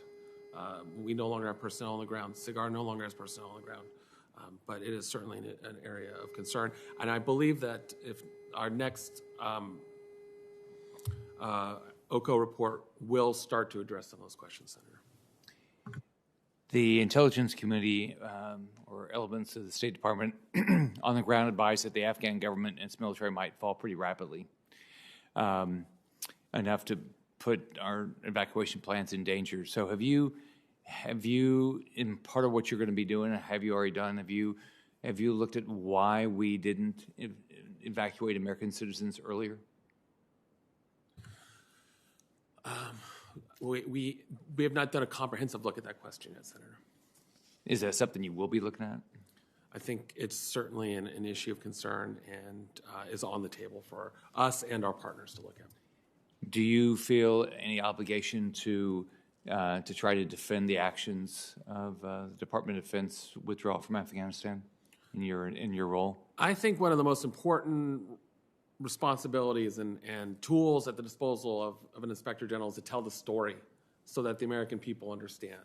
And sometimes that story isn't pretty. It's not good news. Sometimes it is good news.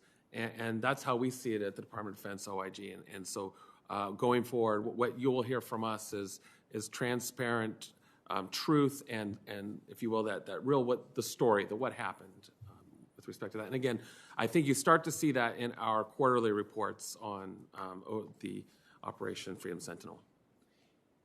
Last question is, in what you've reviewed so far, why wasn't there, it didn't appear there was a priority to get Americans out. Even with what the briefings we've received so far, where we talk about how many people were evacuated, it wasn't like, Americans were a priority. It seemed like the priority was getting just as many people out. So is that what you've seen, or do you have any, is there anything you've done so far that you would know that? I don't think we've analyzed that question yet, Senator, but it's certainly one that we can meet with your staff with and discuss further so we get a better understanding of your concern and perhaps for future work. Thanks. Thank you, Chairman Peters.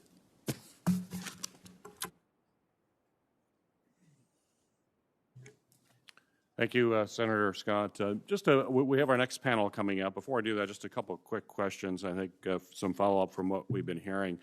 The DoD IG report recommended that the Department of Defense develop a plan to track and analyze blood test results of firefighters throughout the department, which is already happening pursuant to Department of Defense written policy instruction 6055.05. Ms.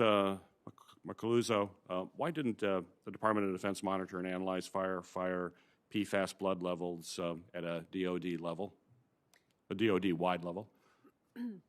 As I mentioned, we started the testing for the blood samples in October of 2020. And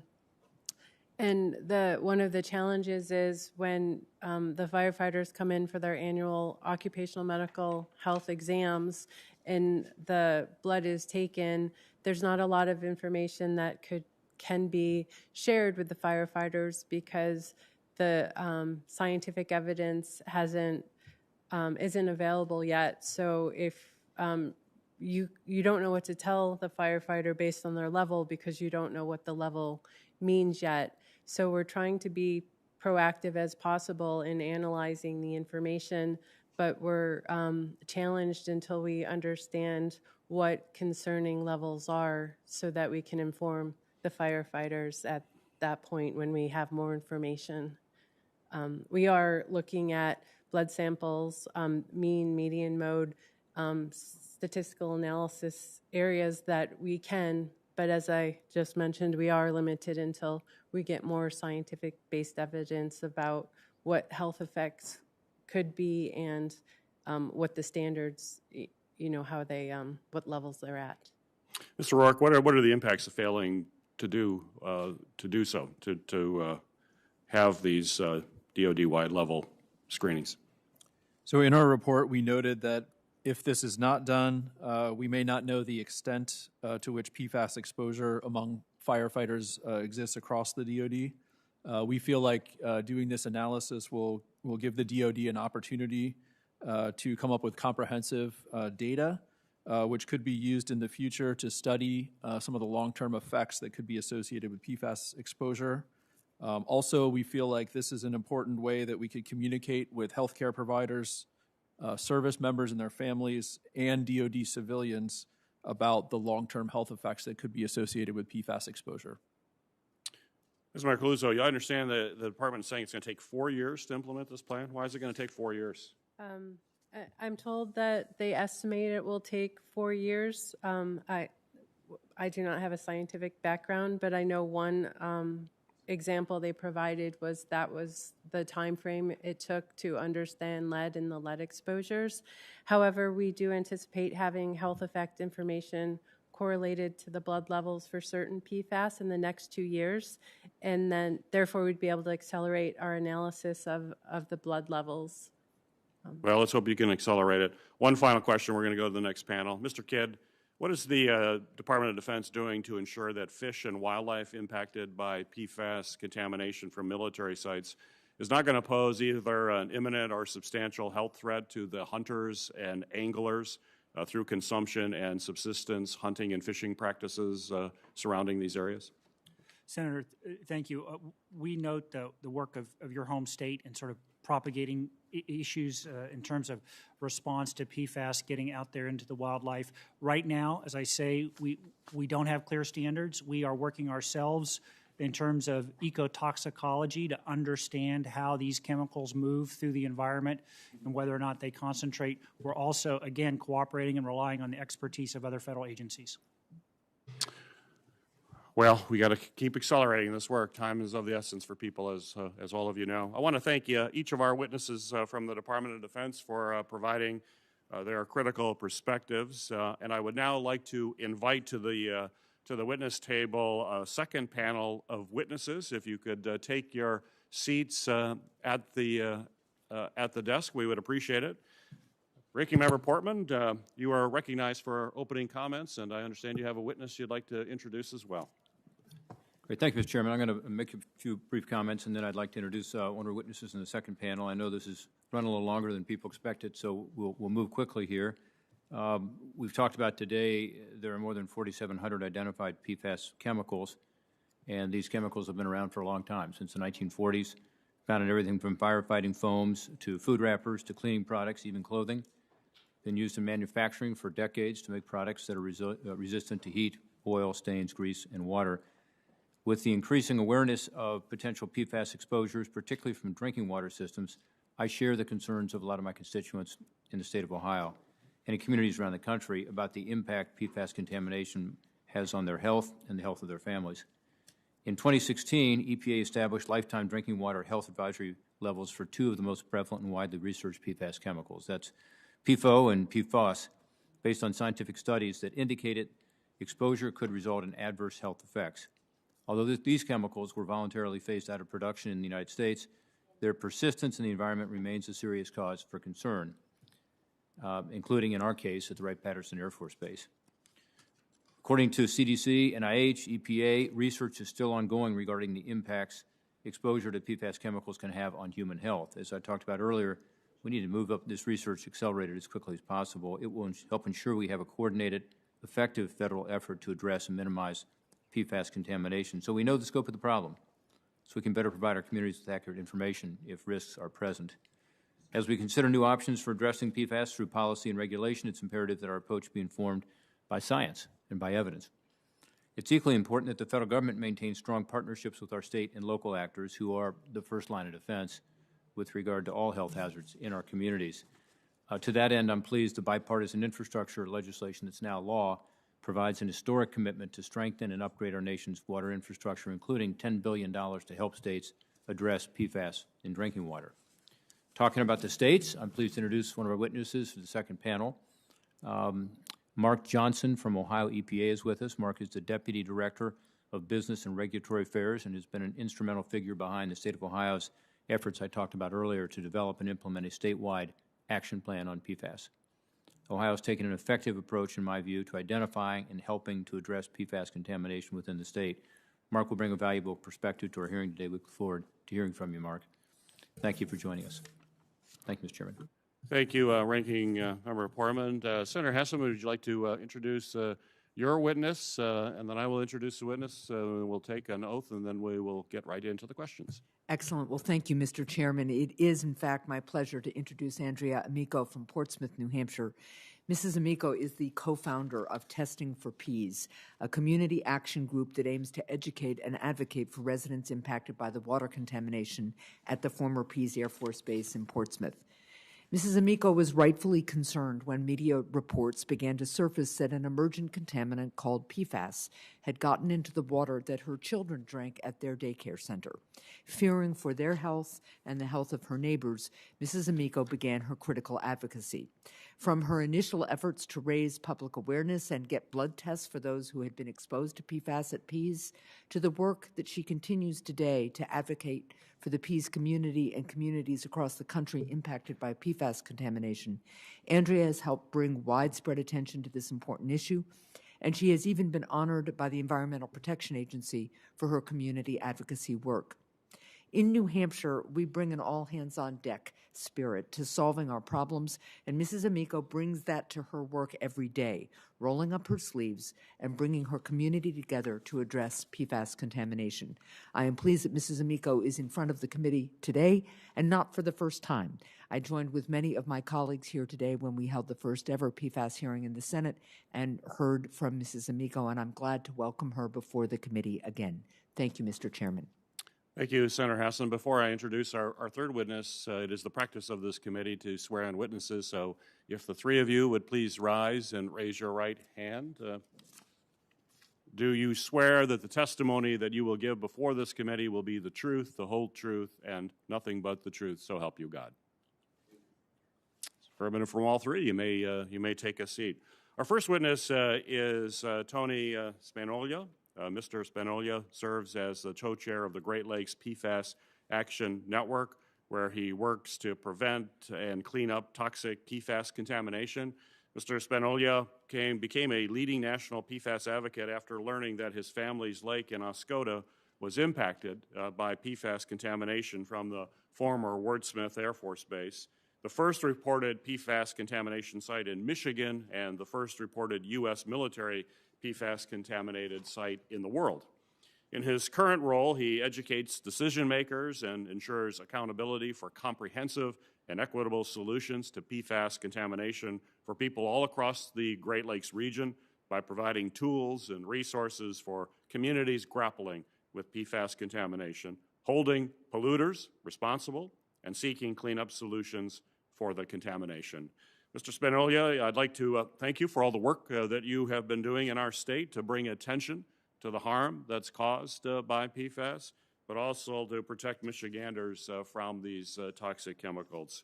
With that, you may proceed with your opening remarks.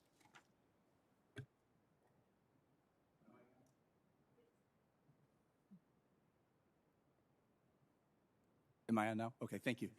Thank you, Chairman Peters, Ranking Member Portman, and honorable members of the committee. Thank you for the opportunity to appear before you today. My name is Anthony Spaniola. I'm co-chair of the Great Lakes PFAS Action Network and a founding member of the Need Our Water Community Action Group in Oscoda, Michigan. I'm a business attorney in suburban Detroit. My wife and I also own a home on Venetian Lake in the small northern Michigan community of Oscoda. Our lake home in Oscoda was gifted to us by my wife's late father, a distinguished Marine Corps veteran of the Korean War who survived some of the fiercest combat in U.S. military history. Our home in Oscoda has served as a cherished family gathering spot to honor his memory. It is surrounded by the splendor of the Huron National Forest, beautiful inland waterways, Lake Huron, and spectacular wildlife. Our home is also near the former Wurtsmith Air Force Base, a strategic air command facility that closed in 1993. In 2010, Wurtsmith became the first U.S. military installation in the world at which PFAS contamination was publicly reported. Because it is the first, Wurtsmith is a precedent setter for DoD activities at hundreds of other PFAS-impacted military sites across the nation. It's where DoD developed its PFAS playbook. Like many other military and host community families, we trusted DoD and initially believed its promise to implement a proactive PFAS game plan. That trust was seriously misplaced. More than 11 years into its investigation, the Air Force has no overall plan in place to clean up the PFAS contamination from its Wurtsmith operations and estimates that it could be another 2 to 5 years before such a plan is finalized. Meanwhile, PFAS continues to flow largely unchecked into miles of public waterways in our community. As a result, our community is subject to 5 separate public health warnings for unsafe drinking water, for unsafe fish, for unsafe venison, for unsafe small game and wildlife, and for unsafe shoreline and surface water foam. The ongoing PFAS contamination has placed an enormous burden on our community. Our local government has had to go into debt to fund municipal water line extensions that will take years to complete. Homeowners like me face the choice of paying expensive hookup fees or drinking bottled or single-tap filtered water.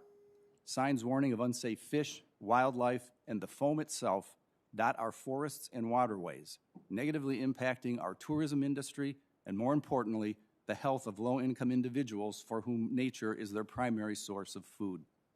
Instead of attacking these problems, DoD passes the buck. It blames Congress for insufficient funding, even though Congress consistently appropriates more funding than DoD requests. It blames the CERCLA process for endless delays, but ignores CERCLA's requirement of immediate interim action to clean up imminent and substantial hazards. It blames insufficient data while suppressing existing data and ignoring that the DoD itself is in charge of the data collection. In truth, DoD has broad and unchecked powers to administer its PFAS cleanup program, and it has abused those powers in Oscoda and across the nation. Information is tightly controlled by DoD and too often kept from the public. Decisions impacting local communities are made in private and announced to the public for after-the-fact input. State regulators are threatened with loss of DoD grant funding, a tactic known as weaponizing the grant, should they attempt to challenge DoD actions. The DoD PFAS program is bureaucracy run amok. New Mexico's Attorney General has described it as corrupt and un-American. It's forced the city of Dayton, Ohio to sue DoD after exhausting all possibilities. Mr. Chairman, you have accurately described it in Oscoda as unproductive at best.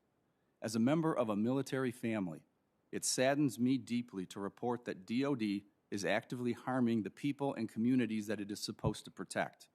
On behalf of the hundreds of communities like mine across the nation, I call on Secretary Austin and current new DoD leadership to implement sweeping and fundamental reforms within the PFAS program. And I urge this committee and others in Congress to exercise vigorous oversight to assure that Americans across this nation receive the protection that they deserve. Thank you. Thank you, Mr. Spaniola. Next witness is Ms. Amico. You may proceed with your opening comments.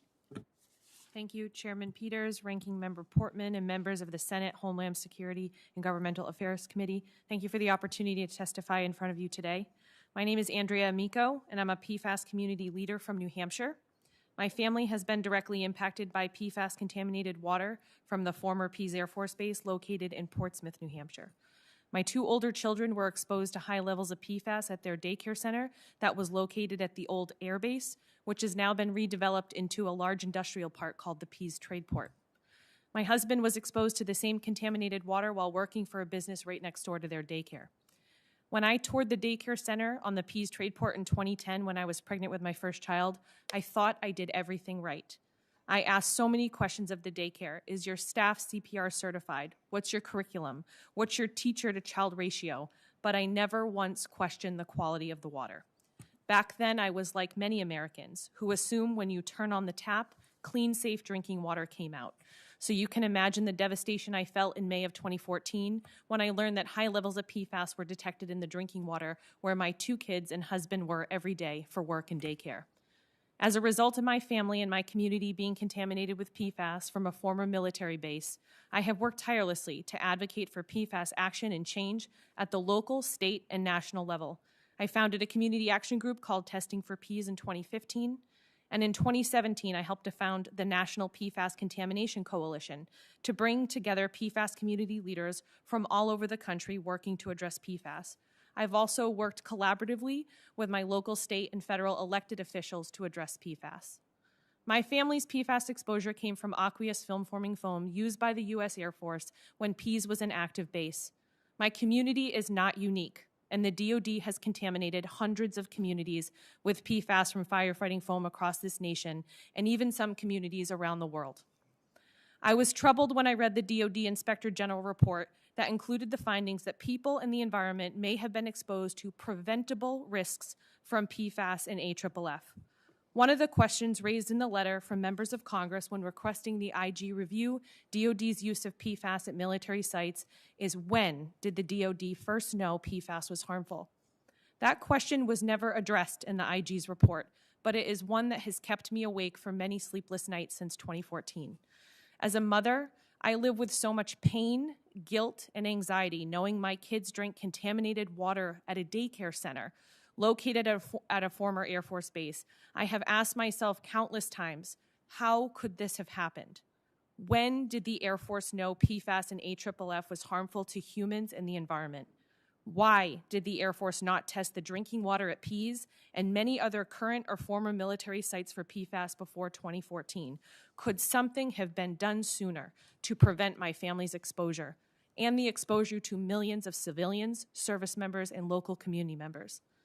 The DoD IG did not address that question in his report. However, publicly available Navy and Air Force documents dating back as far as the 1970s show DoD knew that AFFF was toxic. To give you some perspective, I was born in 1982.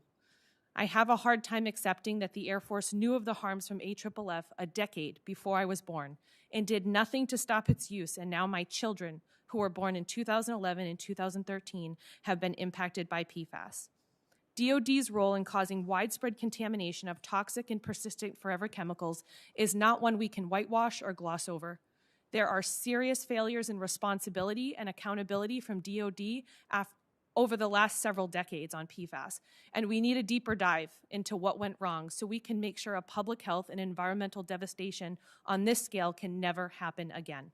We also need accountability and full responsibility taken from current DoD leadership to quickly address the issue and prevent ongoing harm and exposure to impacted communities, service members, and their families. I will conclude by saying one major issue I see is that there is a historical lack of leadership from DoD to seriously prioritize the PFAS issues they have caused across our nation. Congress and the administration need to address this historical neglect and begin treating this environmental and public health issue with a sense of urgency. The IG report was one step in the right direction in identifying the shortcomings of DoD's role and the PFAS crisis our nation is facing, but it did not go far enough to thoroughly identify the significant missteps and inaction taken by our largest and most powerful department in this country. If we don't dive deeper in the past to fully understand the mistakes made that has contaminated millions of Americans in this country, we are doomed to repeat them again. And if we don't hold the DoD fully responsible for their role in this crisis, DoD will continue to erode community trust and undermine their civilian respect for the military throughout the country. Thank you again for the opportunity to share my story. I look forward to answering any questions you may have. Well, thank you, Ms. Amico. Mr. Johnson, you are recognized for your opening comments. Thank you, Chairman Peters, Ranking Member Portman, and the honorable members of the committee. Thank you for the opportunity to provide testimony today to share Ohio's perspective on the challenges and opportunities associated with addressing PFAS contaminants. My name is Mark Johnson, and I am the Deputy Director of Business and Regulatory Affairs for the Ohio Environmental Protection Agency. I assisted in the development of Ohio's PFAS Action Plan for drinking water, which was implemented under the direction of Governor Mike DeWine. Recognizing the need to take a closer look at PFAS risk in Ohio, in September of 2019, Governor Mike DeWine announced the establishment of an interagency work group to address the emerging issue of PFAS for the protection of natural resources and public health. In his announcement, he directed the Ohio Environmental Protection Agency and Ohio Department of Health to develop a statewide PFAS action plan to gather data to assist in identifying, responding to, and communicating PFAS-related drinking water risks in Ohio. During 2020, under the action plan, Ohio EPA coordinated sampling at almost 1,550 public water systems that supply waters to cities, mobile home parks, schools, and daycares. In total, these systems provide water to approximately 90% of Ohio's population. Ensure that Ohio is prioritizing the most vulnerable populations during our sampling efforts.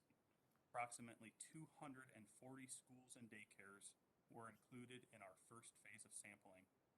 It was important for Ohio to be both transparent in our efforts and to keep the public informed. To accomplish this, all sample results were made available on Ohio's PFAS webpage. Data is still available and accessible through an interactive map on our website. We are also proactive in communicating the results of our sampling, particularly in situations where samples revealed PFAS detections, as I will touch on later in this testimony. The sampling initiative was a significant undertaking and took close to a year to complete. The good news is, though, that through these efforts, Ohio EPA determined that nearly 94% of the public drinking water systems tested revealed no detection of PFAS compounds. 2 public water systems had detections above Ohio's action levels, both of which implemented immediate measures to ensure safe drinking water for their consumers. One system has permanently connected to an alternate source of public drinking water as a long-term solution. The second system is currently in the process of connecting to alternate source of drinking water as a long-term solution. We did identify low levels of PFAS compounds in 6% of the systems. However, these levels were well below the current U.S. EPA health advisory levels and Ohio's action levels established in the action plan. Ohio EPA is working closely with these systems to collect additional data to monitor the levels of PFAS and ensure that appropriate response measures are taken by these systems to minimize public health risks. With the completion of the statewide sampling initiative, we believe that Ohio now joins the ranks of only a handful of other states that have taken on such a comprehensive approach to analyze public drinking water systems. We now have very important data that can help us as we work with our public water systems to ensure that they can continue to provide safe drinking water to their customers and prepare for compliance with future regulations. We not only greatly appreciate the leadership and support from Governor Mike DeWine, but we also appreciate your leadership in recognizing the importance of supporting states in their efforts to address emerging contaminants such as PFAS, including the appropriation of infrastructure dollars to support PFAS contamination in Ohio. We believe it's important to have strong federal regulatory framework that provides consistent standards that states can look to when developing their PFAS programs. While our efforts under Ohio PFAS Action Plan have been focused on ensuring safe drinking water, we certainly recognize that it is important to develop national standards and a regulatory framework to address PFAS contamination in other areas, including setting standards for cleanup and remediation. To this end, we would also like to thank you for the funding support that has been provided to the nation's defense installations to help identify and address legacy PFAS contamination. We are very much appreciative of the opportunity to share our work on PFAS in Ohio as part of today's testimony. We will continue to stay engaged on this very important topic and look forward to the continued dialogue as we work together in addressing our PFAS challenges. I'm happy to answer any questions you have at the conclusion of testimony from the panel. Well, thank you, Mr. Johnson. Ranking Member Portman, you're recognized for your questions. Great. Thank you, Mr. Johnson. Appreciate your being here. As I said earlier, I think Ohio has a good system in place in terms of testing and transparency and make sure we're communicating this clearly to stakeholders. You mentioned the infrastructure legislation having $10 billion to address PFAS. This is an historic investment. As you know, it's going to flow to the states through the Clean and Drinking Water State Revolving Funds, as well as through the Small and Disadvantaged Communities Grant Program. Can you talk a little about how that's going to impact what you're doing back home? How will that help this PFAS funding in the infrastructure bill to address and prevent PFAS contamination, particularly in drinking water? Absolutely. Thank you for your question. And we very much appreciate the funding support that's being provided through the infrastructure bill to help address PFAS challenges in Ohio. As mentioned in my testimony, going through the process of collecting the sample data from our public water systems under the action plan, it's provided us with very important information that we can use in putting these dollars to work. We look forward to developing a plan for potential uses for this funding. Also be working with our stakeholders, including public water systems, to get their thoughts and ideas on how to best use this money.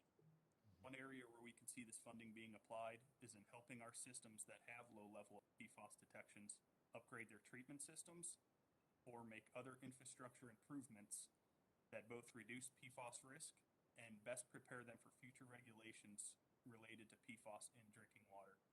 In addition, Ohio EPA will look to explore additional testing and planning for addressing PFAS contamination. The availability of this funding will allow public water systems to install treatment or potentially develop alternate sources of drinking water quickly and will help reduce the financial burden on its customers and the public water systems itself. Well, I'm pleased to see that you have a plan, and it sounds like it's a very constructive one to deal with our needs in Ohio, at least, and I hope other states have similar plans. We're going to be following up on this, making sure that this legislation is properly implemented. It's a lot of money, and properly used, I think it can make a huge difference in terms of PFAS.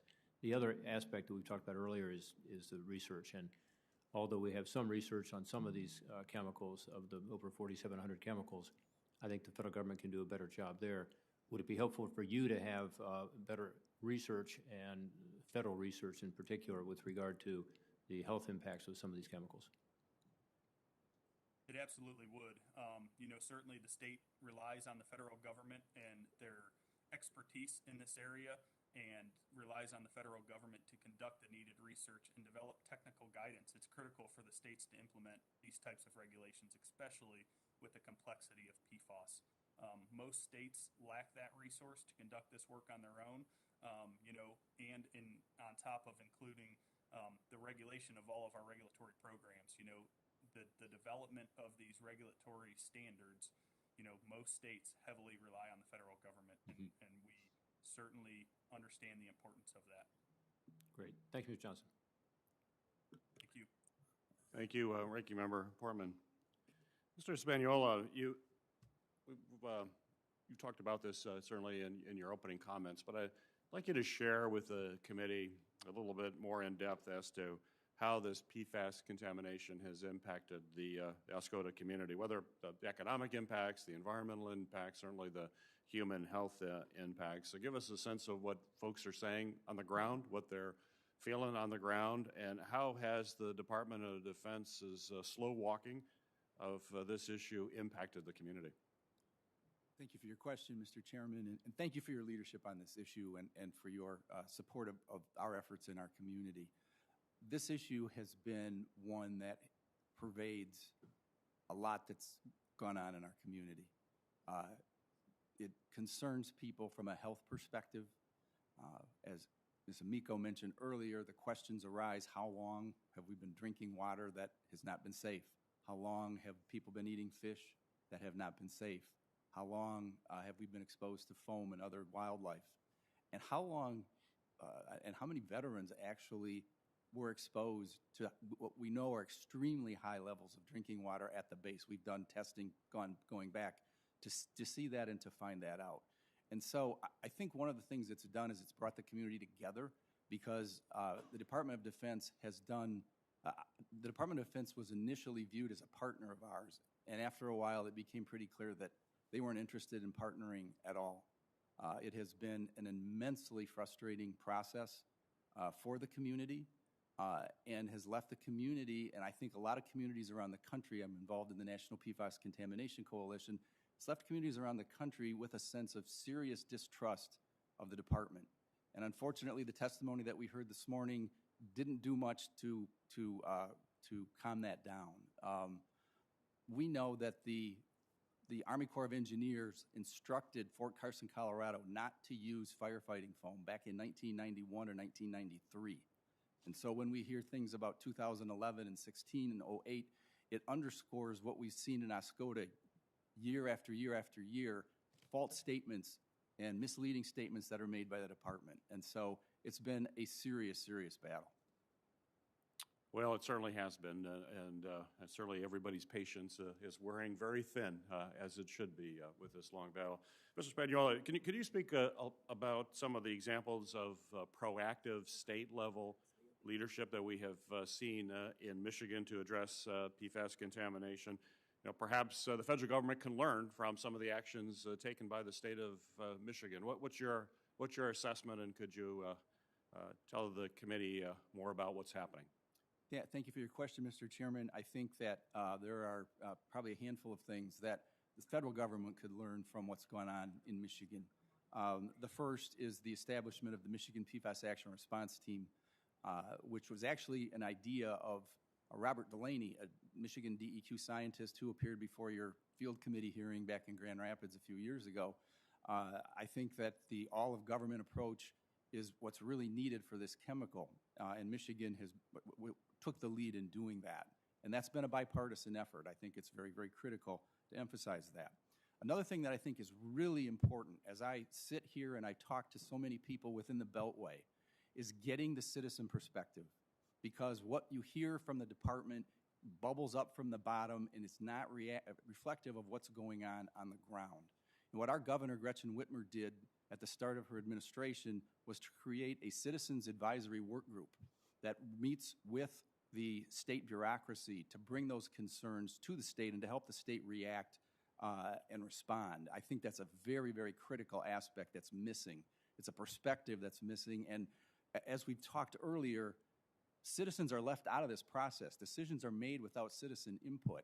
And in the real world, the citizens are the ones who live with the results and who actually have many times the best ideas for resolving them. So Michigan has done a marvelous job in setting up that approach. And lastly, I would mention, again, under the leadership of our Governor Whitmer, the creation of maximum contaminant drinking water limits for our state, which is one of the few states in the country that's done that.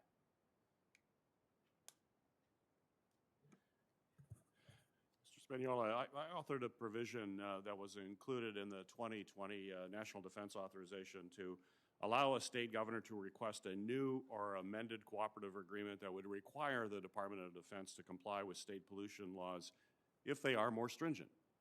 In March of this year, Michigan Governor Gretchen Whitmer informed Secretary Austin that she was invoking this provision, seeking a commitment from the Department of Defense to meet or exceed Michigan standards for PFAS in its site remediation work plans.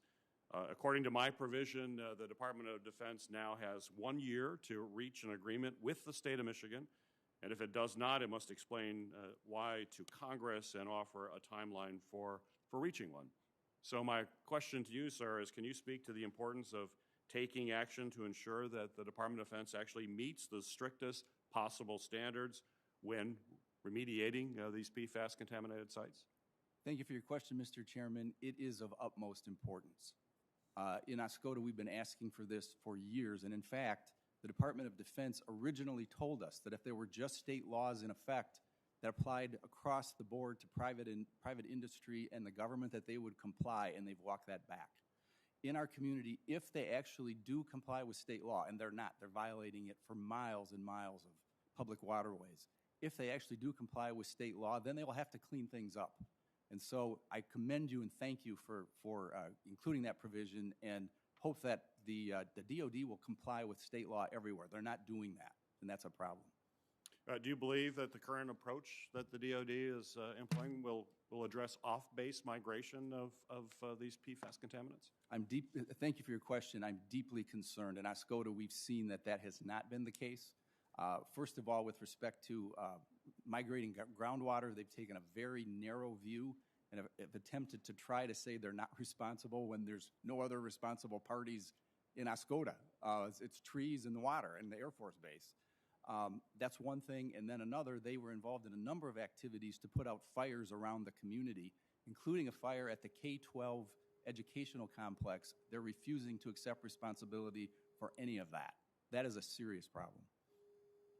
Well, we need to continue to focus on it. We appreciate your testimony here today. I certainly do appreciate that.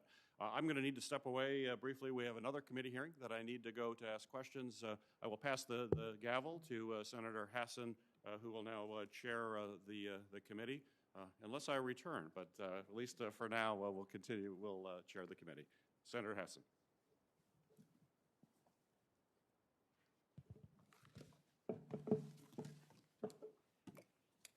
Well, thank you very much, Mr. Chair, and we're doing these musical chairs so that I can keep track of whether anybody else any other senators will attend virtually. I just want to thank this entire panel for your work and for your testimony. And Mrs. Amico, I'm going to direct my questions to you. Thank you again for coming to testify before our committee. You've been instrumental in bringing the PFAS contamination at Pease Air National Guard Base in our state of New Hampshire to the forefront of the national conversation, and it's important that Pease was one of the locations reviewed in this Inspector General's report. Over the course of your efforts, you've worked extensively with the Department of Defense. Can you share your recommendations for how the Department of Defense can better communicate and share information with communities impacted by PFAS contamination? Thank you for the question. I have a few suggestions for the Department of Defense and how they can engage with communities more effectively.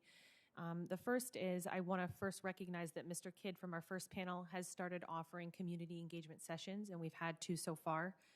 But one of the drawbacks to that format is that it's been Mr. Kidd speaking to the communities quite a bit and not listening, not giving us the opportunity to speak to him. And so I'd really encourage the Department of Defense to host routine listening sessions with DoD leadership officials and with impacted community, PFAS community leaders. I'd also like to recommend that the Department of Defense improve transparency in releasing comprehensive data on PFAS to communities, not just regulated compounds or the EPA health advisories.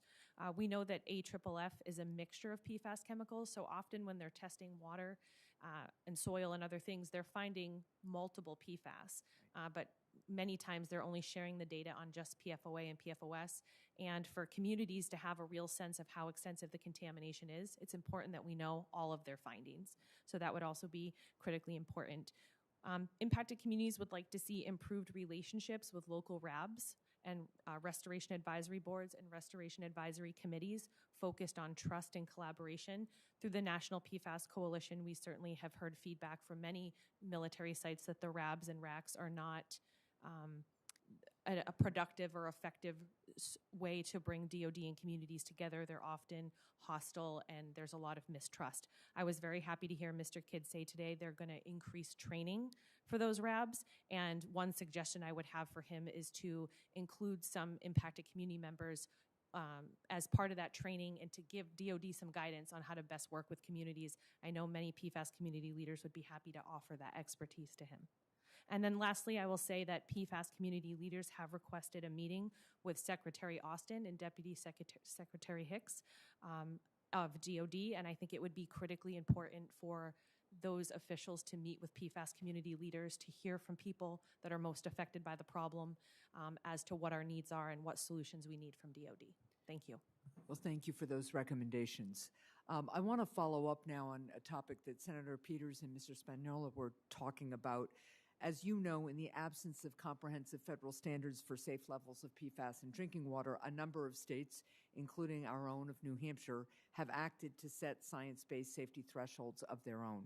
The Defense Department has provided alternative water sources such as bottled water or water filtration systems to some communities and households around contaminated sites, including the communities surrounding Pfas. However, the Defense Department appears to only have done so in instances where PFAS contamination is above EPA thresholds, but not for those communities or households that test below EPA thresholds but above state thresholds. So, can you tell us how the disparate treatment affects the health of our communities and the relationship between the Defense Department and local communities? Thank you for the question. Yes, in New Hampshire, we have experienced where DOD, they have taken a lot of responsibility for PFAS contamination and have spent over $65 million to address PFAS, and I am deeply grateful for that. But one issue that continues is there are some private wells surrounding the former base that do have PFAS levels above New Hampshire's MCLs, but below the EPA health advisory, and the DOD will not provide alternative water to those homes, despite advocacy from the local community, our New Hampshire governor, as well as our New Hampshire congressional delegation. And that's a problem because, first and foremost, that does not protect public health. New Hampshire set these MCLs to protect public health. And so for the DOD to be able to pick and choose what rule they follow when it comes to public health is not acceptable. Secondly, it erodes trust with the community. You know, they are at Pfas trying to do a lot of work to clean up the contamination, but when they don't fully clean up the contamination or fully address impacted communities, that is eroding trust, and it undermines their mission of protecting this country. Thank you. And I would agree with that, and it's something we have to continue to work on. You've been involved since the beginning in the effort to secure testing for PFAS exposure and contamination around Pfas. The fiscal year 2022 National Defense Bill establishes a 2-year deadline for the Defense Department to complete testing for PFAS at military installations, and also requires the department to make testing results available to the public. How should the department work with community leaders like you to meet the 2-year deadline? Thank you for the question. I first want to say I appreciate the deadline that's being put on DOD, because I think we heard today they've known about this problem for quite a while, and they didn't take the action they needed to do this testing and identify the bases that have significant issues. But I think what we need to see is that DOD deploy a significant amount of resources to test effectively and efficiently. And we also need to see them share the data in a comprehensive way. Again, when they get results, they need to share that quickly with impacted communities, and they need to share all of the PFAS data, not just PFOA and PFOS. And I think lastly, we will likely need to see other deadlines put on them for cleanup as well once those results are back. That's a critically important next step. Yeah. Thank you. Deadline's really important. So thank you. It's now my understanding that we don't have any additional senators who are going to ask questions. So I'm going to close out the hearing with great thanks to this group of panelists as well as to our first panel. But I just want to note that to all three of you, the work you're doing on behalf of your state in Ohio's case, and the two of you as citizen advocates in your states of Michigan and New Hampshire makes a really important and true difference, and we're really, really grateful for the work that you do. The hearing record will remain open for 15 days until December 24th at 5 p.m. for the submission of statements and questions for the record, and the hearing is now adjourned.